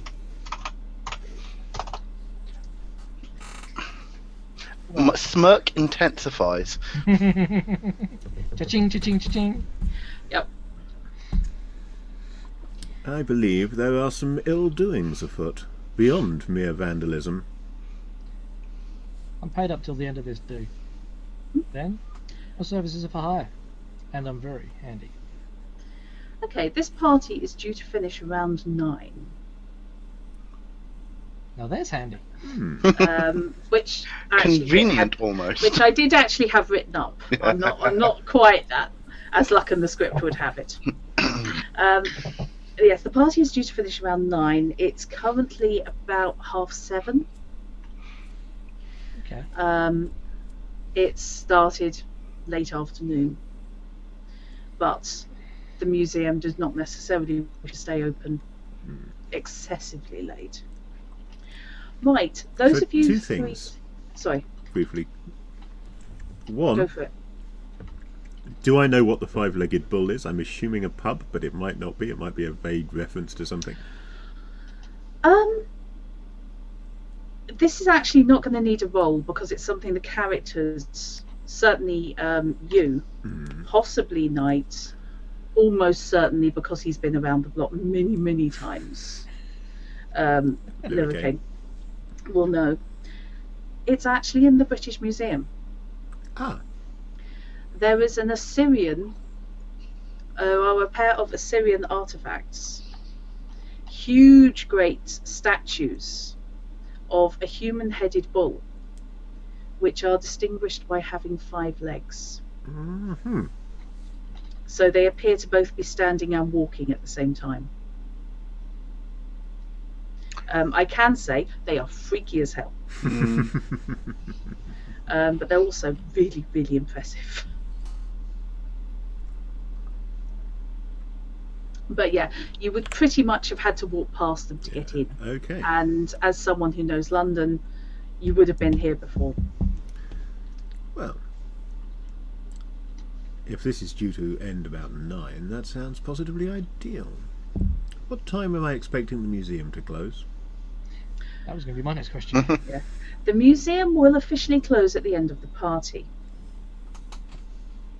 It's However, already open past hours. But given this number of nobility and aristocrats and carriages that coming to and fro, like it will take a good hour to hour and a half to get everybody out. Yes. Probably. Yes. Closing does not mean suddenly you can't, you don't have to go home, but you can't stay here. Okay. Neo, have you come to any conclusion as to what you'd like to do? Kinda. Okay. I'm all ears. So I followed the guards. You said that one of them took the chap into a room. Yep.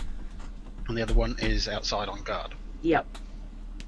As I walk towards them, is the guard directly in front of the door, or? Yes. He is. So I'll approach him and say good evening, how goes. Anything I can do for you, sir? I was just curious as what you were going to do with the chap you just took away. Are you with the young gentleman in question, sir? No, not really. I'm just curious as to what has been going on. Well, I'm kind of a investigator of sorts. Appears the young gentleman was engaged in some hijinks. Any idea what that may have been? Or what he was aiming to achieve? Well, it does appear that the young gentleman may have wished to commit a minor act of vandalism. We will be contacting the gentleman's family. Out of curiosity, any idea whose family that may be? That wouldn't be for me to say, sir. That's understandable. What are the odds of being able to have a few words with the gentleman? Do you have any official status, sir? An officer of the law, perhaps off duty, sir? As I said, I'm kind of an investigator. I'm not part of the forces, but I do kind of private investigating. Well, I'm afraid, sir. With ID to the such. Well, I'm afraid, sir, that unless you have a member of the police force to vouch for you, sir, I can't, unfortunately, let sir into the offices. For the dignity of the young gentleman in question, no matter how misguided his hijinks may have been. Okay. How out of the way are we? Not very. God. Not very. You are at the entrance to the Egyptian room, which means that although you're not in the crowds, there are still a fair few people coming and going. And you're not out of sight of anyone. This is the office that presumably the people who deal with the exhibits and such would work out of. It is in proximity. No, you cannot beat him up. Whatever gave you that idea? Just how long have I been GMing? I'm just thinking of angles I can try and use. That is the kind of question that normally follows with, okay, I'll knock him out. Yeah. No, you are pretty much constantly in view of somebody. What big artwork is around us in the form of possibly statues? Oh, Jesus. Okay. When I say big, I mean big. Right, let me have a look. You are essentially if you direct your attention to the image on Roll20, you can imagine that the office door is just off camera for the engraving on the left. Okay. So, looking at the door to your right hand is a heavy stone sarcophagus. Okay. What about a few feet further away from that? Another sarcophagus on the opposite side of the room. Past that, which is about 8 or 9 feet further along the gallery, you're getting into the large human statuary, so life size. The second query, Mm-hmm. with regards my sorcery, Mm-hmm. how noticeable is it if I'm casting? Quite. So I can't do a sleight of hand. Not with what you've got. There are subtle spells. Yeah. There are orders which are really geared to kind of the undercover That's manipulation and subtlety. Yours are more to do with creating a human made of fire, for example. That's actually the first spell that's listed. Well, I was thinking more of being able to perhaps manipulate the ground in some form to cause the artwork to fall, or the statue to fall off of whatever it's propped on. Excuse me, let me just check something. All about the vandalising works of art today. Without the guard realising it's right, let me just me to cause a distraction. Check. Okay, so that one, no.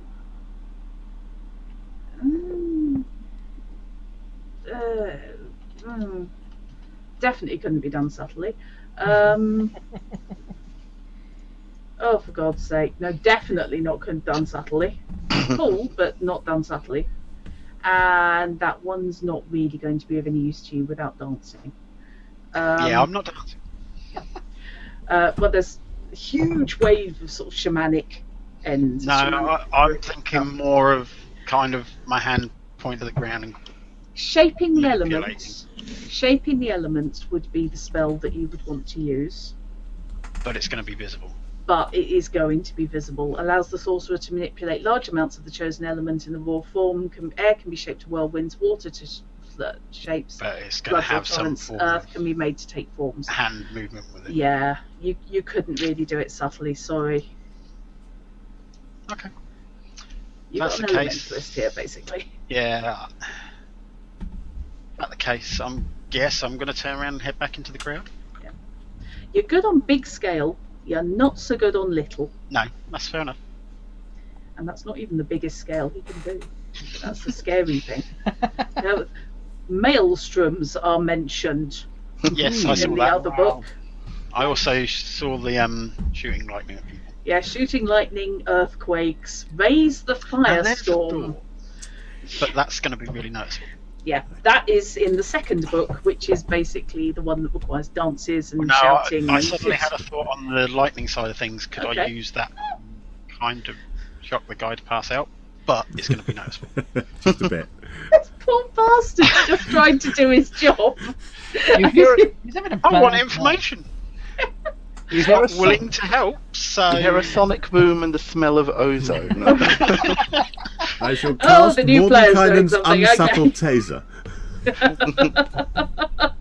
Okay, you can head back into the main lobby then. Into the main gallery then. And as I head back in, I do scan the floor. Okay. Because obviously I won't know a bit. No, the knife is not there. Okay. What did you do with the knife after you picked it up, Fish? I put it in my pocket. It is in your pocket. Yes, okay. the pocket that I assumed it had Obviously, been I stolen won't from, but it hasn't. Okay, no, you got anti-pickpocketed. Yes. Right, pick implanted, in fact. So, as you're sort of standing in the middle of this room with Lyricane watching as Randolph I was going to say petitions, but propositions probably closer, actually. Carter for a nighttime assignation. You make it sound so dodgy. Yes. Okay, yeah, Carter is kind of trying to reform his dodgy updates. The next dodgy past. All of you can make me a 6 perception. 6 perception. That will require me to use cards. Which is hearts. What's my basic? Pardon me. Is it hearts? Have you got it at average? I sure? don't think I have any diamonds. Sorry? Sure? Oh, sorry, hang on. I could be wrong.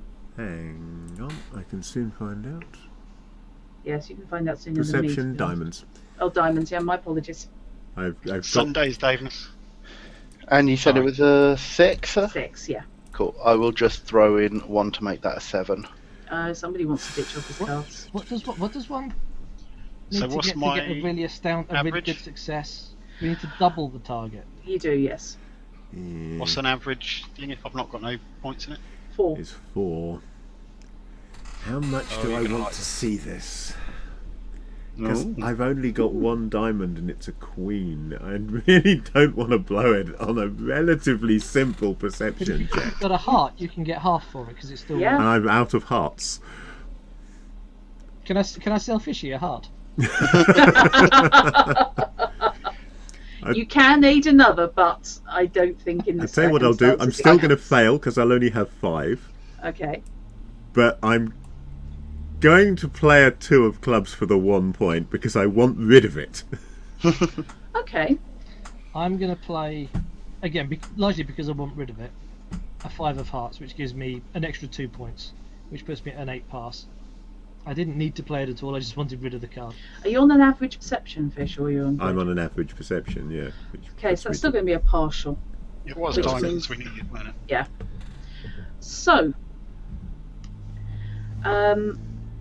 Knight, Yes. you and Luricane both see clearly. Carter, sorry, Randolph and what did you get? Sorry, my brain's just melted on me. I'm the diamonds. You're the diamonds. Hang on, I'm on the wrong tab.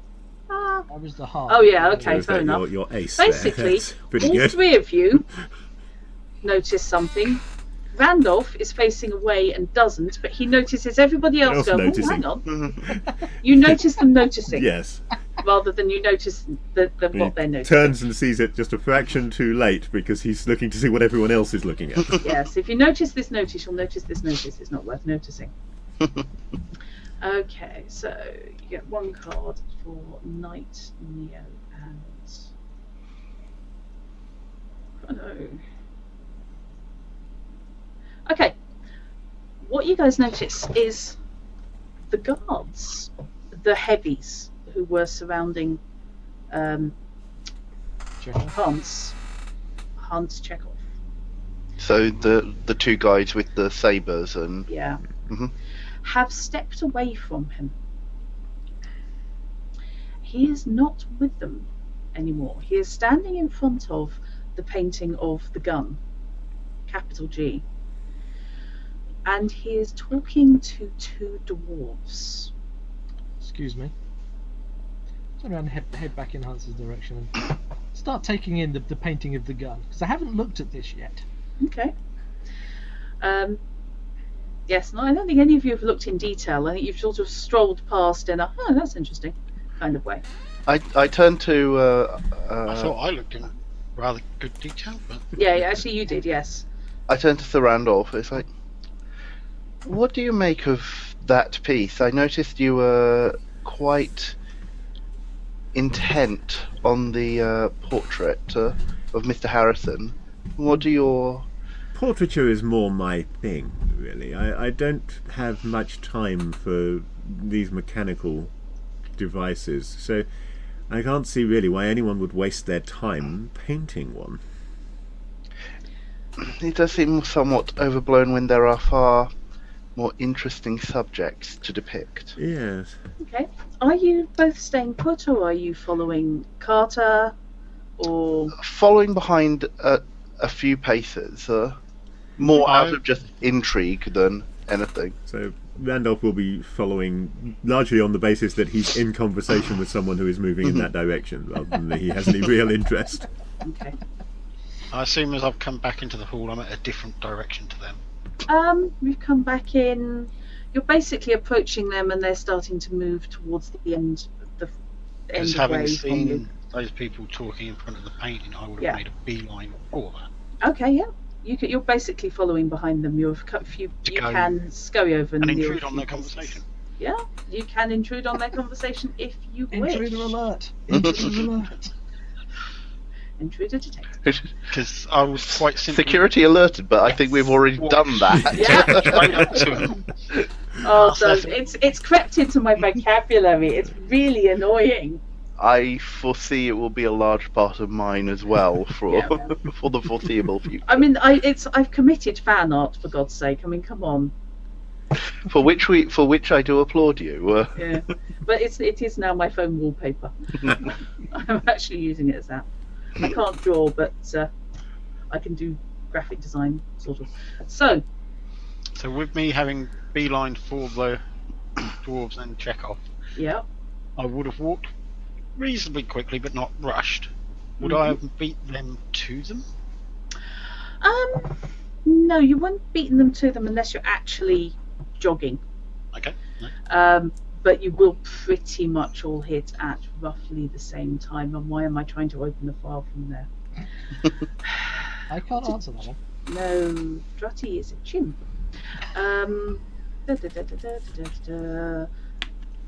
Just reminding myself what various things are called, because there are very flowery file names involved.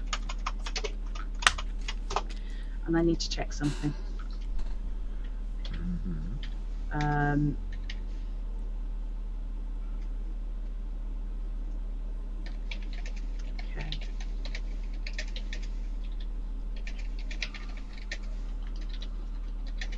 Yes, that will do it. Excellent. Ah, good. Right. Sorry. That's the sort of expression you don't want to have on your GM's face, isn't it?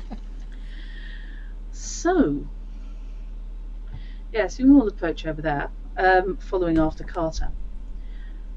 There is a fairly intense conversation going on between these two quite well-dressed dwarves. They're not party-clad, but they are in suits. Possibly more business dress than socialising dress? Yeah. Yeah. They're well groomed, and unfortunately it's really difficult for the humans to really judge their ages, because dwarves seem to come in with basically one size fits all. Until you get to the long silver beard, where you're fairly sure that's the older ones. But they seem to come out perpetually middle-aged. Looking at him talking to two dwarves in front of this painting as we're wandering over there, Randolph will mutter, perhaps it was a commission. One thing that does strike you is the dwarves are no taller than about 5 feet and are on a head height with Chekhov. Oh, so Chekhov's quite short. Chekhov is quite short. He is also very slight. Is he a secret dwarf? I was going to say, is he a tall? Skinny dwarf. He's certainly no taller than a dwarf. Or these dwarves, anyway. You'd peg him maybe 10, 5 feet. Neither was my answer. Having approached them talking, do we hear any of the chatter? Well, that depends on whether you can make me a 10 perception check. Perception is So diamonds. that sounds like no. Actually, A 10, you say? Yes. So that halved, added to my 6, will give me a 10 perception. Yep. And that gets me a 14. Right. Fishy, everybody else is showing off. Yeah, I'm not. They can show off as much as they like. Landolf is oblivious to everything. Okay. Yeah. Recalling on the table. He's thinking about the message and his brother's assignation. Yep. Desperately disappointed that because he got the message instead, Aloysius won't be there. Good point. Yes, they got the wrong Quigley. So. What is this? All Quigleys look alike situation? That depends if they've ever actually met Aloysius. Yes. So. I don't think I've established whether Aloysius looks anything like his brother, but there's going to be a family resemblance of some kind, no doubt. Yeah. You said brother. Did you specify twin? No, it's his elder brother. Ah. Yes. Elder by 30 seconds? No, I was going to say, actually properly elder. Properly elder. Yes. Okay. Dra, I sent you a whisper. Okay. I'll just have a quick look at. Yeah. No, that's cool. We're headed for. We are headed for the Cool. For the end. It's okay. The end. Headed for the end of the session, isn't it? Okay. So Crossover with Magnus. Yeah. Oh lordy. Those of you who can hear is yes, thank you for that. Actually, worryingly. oh no. No. Okay, you can hear, those of you who made the check.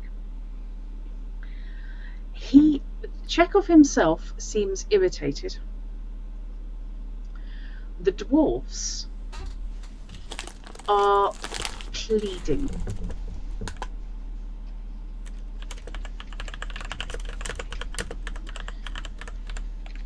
Both of them are alternating, almost speaking, finishing each other's sentences. Are they speaking in English? They are speaking in accented English, yes. So if they're finishing each other's sentences, are they likely to be related? Potentially. You haven't really dug into dwarf family structures. Are they in fact those annoying Binars from Star Trek Next Generation and not dwarves at all? I was starting to think down those lines, Fish. Okay. Worryingly. Okay. What the actual conversation works out to is an irritated, it's mine and I will do with it as I see fit, from Chekhov. And the dwarves. There is such danger here. Let it be forgotten. Should never have happened. We should never have done it. We never should. We never should have done it. Yeah, bouncing back and forth. They're both speaking in the plural.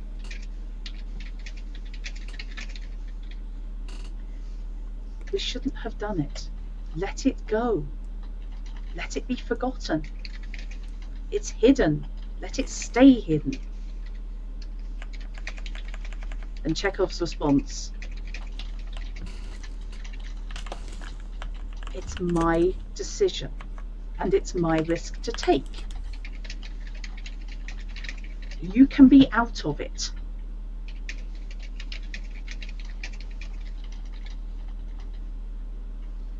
One of the dwarves pipes up, if this is about money, it isn't. I know what I'm doing.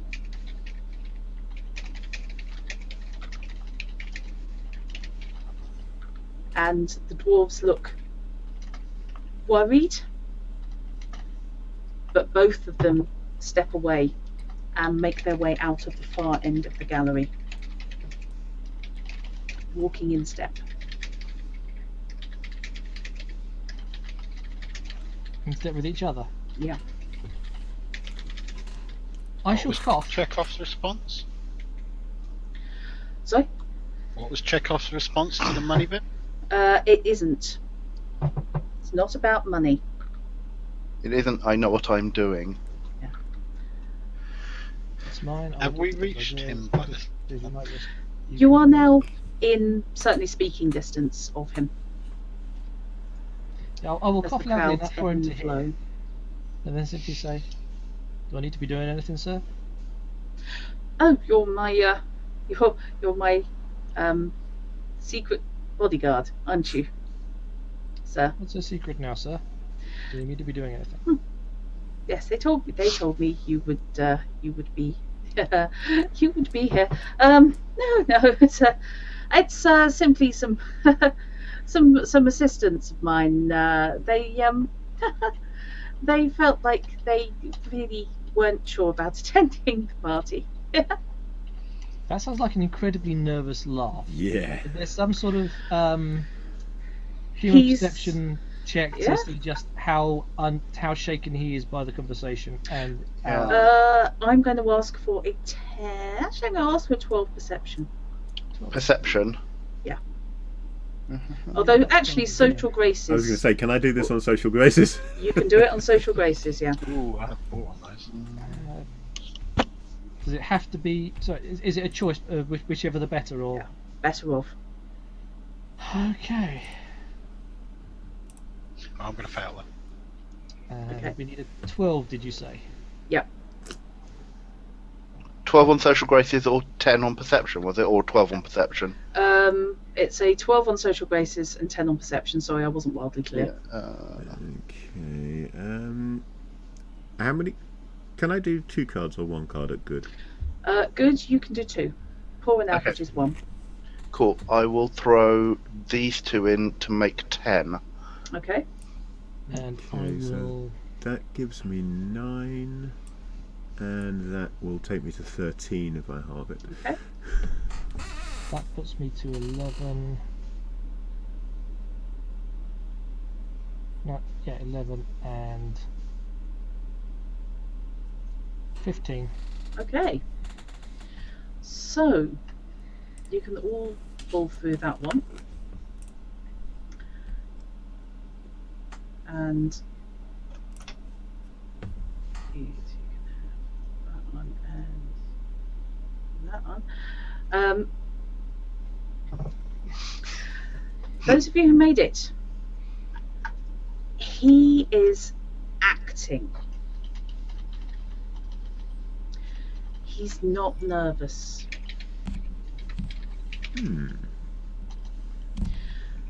Those of you who made it on, or if any of you made it on the social graces, I did it on social graces. I'm lousy at perception. the way he was talking to the assistants, the dwarves, was calm, assured, in control. I didn't hear him talking to them, but I could see it as I was walking up. So presumably the body language was different. The body language wasn't shifty. All this evening, when any of you caught sight of him, he's been talking with his hands. He's been doing this. When he was talking to the assistants, his body language was calm, centered, no extraneous movement. Yes. Now, he's back to the fluttery hands, he's back to the nervous laugh. It's an act. He isn't nervous, and he's certainly not nervous about you.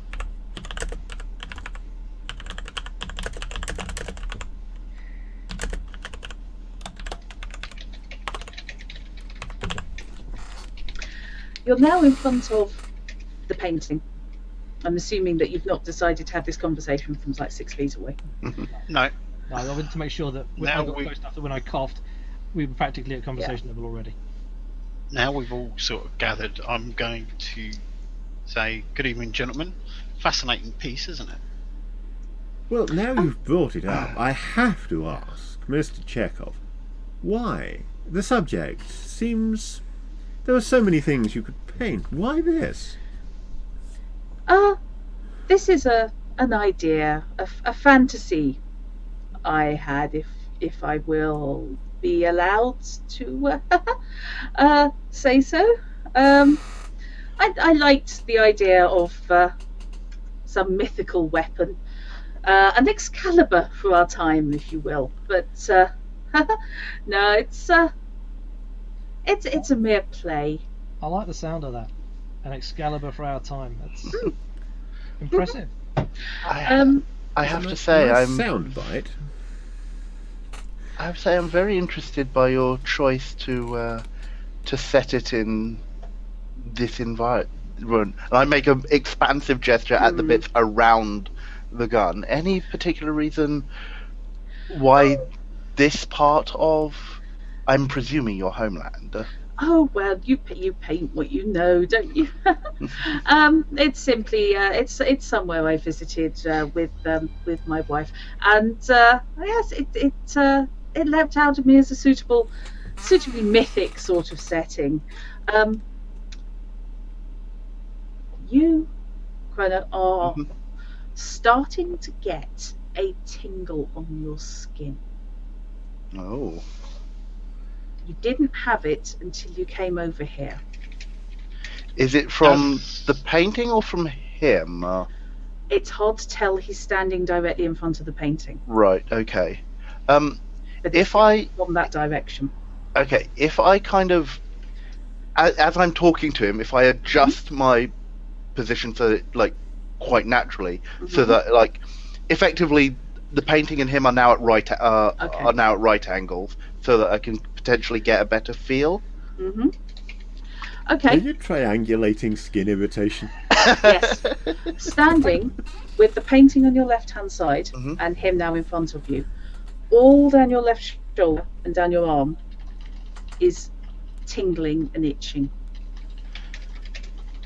Okay, I'm attempting to not show, to not show this. It's like, but anyone might notice that, like, as I gesture with my left hand, the movements are a little bit jerkier than they had been previously. Interesting indeed. Is your wife with you tonight? Like, trying to change the topic. Is your wife with you tonight? Unfortunately, Greta never made it out of Russia. Okay. It was not good. My condolences. Absolutely. Yes. I terribly sorry to hear that. I'm very sorry. I must be leaving now. I have some meetings, and it's now getting a little late. Go, just out of curiosity, if I might ask, where was it that gave you inspiration for the painting? Oh, it's a little castle. It's a little folly type thing arrangement in the mountains. I'm not sure how it would translate. He has no accent. He is speaking English. He has zero accent. We're not talking Germanic, and simply I can't be bothered. That's a shame. It's a place that seems like it might be worth a visit sometime. Well, maybe in the future, perhaps. You say you're not sure how it would translate. What would it be in your native language? Well, I'm not sure that would be of any great interest to you gentlemen. I respond in German. Humour us? Yeah, would you care to humour us? What it comes out to you as, and he says it in German, is to Black Glass Mountain. Sounds like a charming place, and that's what it would be called on the maps, so we really wouldn't need a translation to look it out. Oh, I doubt it's big enough to merit any position on maps. That was the Black Glass Mountain. The Black Glass Mountain. Right, okay. He signals, and the two large guards behind you, who had stepped away to allow him to have his conversation with the dwarves, approach, flank him. I really must be going. A pleasure, I say in English, and then sorry to have taken up your time in German. Oh, absolutely. No problem at all. Happy to help. Happy to help. Terribly good to meet you, old boy, and well done on all the paintings, even the slightly odd subject matter. The technique, fantastic. Lovely job. Well done. We cannot underestimate your talent at all. Sonia? While this conversation has gone on, will I have been able to keep an eye as to where the dwarves went? They have left the gallery. You don't know where they've gone. There is an exit on the far end of the gallery. You don't know whether that leads deeper into the museum or whether that leads to an exit. Glancing round as Chekhov leaves, is the guard still in front of the door? From what you can see, yes, he's quite a way away now. I would like to, with the 2 guards with him, make sure that I escort Chekhov to at least the gallery door. Okay. Once I'm out of earshot of these fellows that I've recently met, I shall say in hushed tones, almost sotto voce, your act needs a little work, but don't worry, I won't tell them. He looks angry. He looks properly angry. Thank you. His lips go right down to a line, and he steps out of the side door that the gallery exit leads to, which you can see, flanked by the 2 guards. As the door... Sorry. No, sorry, carry on. As the door closes behind them, and we're talking those nice, good 6-inch thick wooden jobs with the huge central handle, you hear, Knight, 2 loud bangs. Did they sound like gunshots? It depends. If gunshots were put through a megaphone, then yeah, probably. A big hunting rifle could sound like a gunshot put through a megaphone. Could be gunshots, could be lightning claps. Oh, that loud. Is anyone else going to have heard this? If they're that loud. Everybody heard it. But to you 2, but to everybody else, it sounds like lightning. It sounds like thunder in the sky. Knight, because he's next to the door, can place it's on the far side of his door. How close to we are and a window? If there are no windows in this gallery. There's light on that picture. Shut up. That's a sorry. wall that happens to be glowing. Leave it alone, it's a glowing okay? wall, is it? How close am I to an exit to the outside? That you know of, you're a couple of minutes walk from an exit to the outside. You don't know whether there's an exit on the far side of the gallery where Carter went with the guards and Chekhov. When I open the door, how badly do I get shot? Okay. Opening the door, you see the 2 large guards lying dead, very dead, either side of an empty space. Huge scorch marks have ripped straight through their chests, and one of them's shoe has been blown completely off. So been struck by lightning. Yeah. Good job we could see where Neo was when that happened, or we might all be a bit suspicious. Yeah. And my thoughts were, if I was to peg it to the outside, if it was sorcery, would there be any form of, say, cloud matter that would give me an inkling? Potentially. Your quickest way... It's gonna make me a perception check. Make me a perception check. I need diamonds for that, don't I? You do, yeah. Anything else is only worth 1. Yeah, I haven't got, so I'm going to fail that. You don't know how hard it is, yeah. If it's based on my average, that's 4, and I've got nothing. Okay, you need 6, so you can make it. Because you can put any card in of the wrong suit, and that's still worth a point each. Oh no, you can only put 1 card in. That's still only 5. Yeah. Unless you've got on the other heart, hand, it's a sorcerer. If you've got a heart of at least 4. Oh, hang on. Yeah, heart's worth half. So look. Yeah, so that'd give me a pass. Oh yeah, yeah, you can pass on hearts. You're going to lose all these cards at the end of the session anyway, so don't worry about hoarding them. Oh no, that's fair enough. I was just trying not to. Okay, the crash definitely came not from overhead, but from the exit to the gallery where Carter, Chekhov, and the guards went. So it came from that direction. I was wondering whether his expertise might give him a better inkling on the sound than the rest of us would have. That's why he was only on the 6 rather than on an 8 like the rest of you would have been. If I was to sprint over to that way, would I be able to get out the door to see? Okay, you can sprint over that way. Carter is standing in the doorway, staring aghast at something. Run straight through. Okay, yep. I'll try The doorway's wide enough that you can get past him without any more than a minor jostling. Looking to the sky, you can see the vanishing tendrils of black cloud, and in a moment or so, the sky is clear,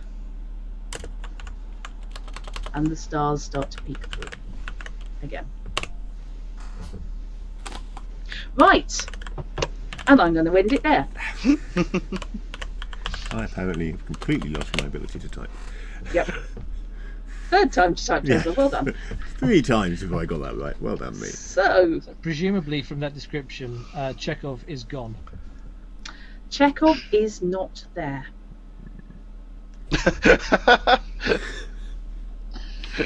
There are any number of possible interpretations of not there, aren't there? Chekhov is not there. Yes. The 2 guards are dead. Yes. And something about that painting was screaming to you, Cold Iron. Okay, that's what the tingling was. Right. That's what I was assuming it was, but not playing a fairy. Yeah. I wasn't sure if you had any information I didn't on the subject. No, I was going to tell you anyway, don't worry. Yeah. It's the skin-crawling feeling of close proximity to cold iron. Yeah, so like when... So does that mean it's in the painting? Or possibly in... Or made, or painted with cold iron? Who knows? Down. Can't tell without further... Yeah, that would be an investigation thing to do. I just have the words Clive Barker's Weave World going through my head at this moment. I think the gun's in the damn painting. Right. Well, I will leave it there and leave you guys thinking. Thank you very much for that. Thank you. Yes, thank you indeed.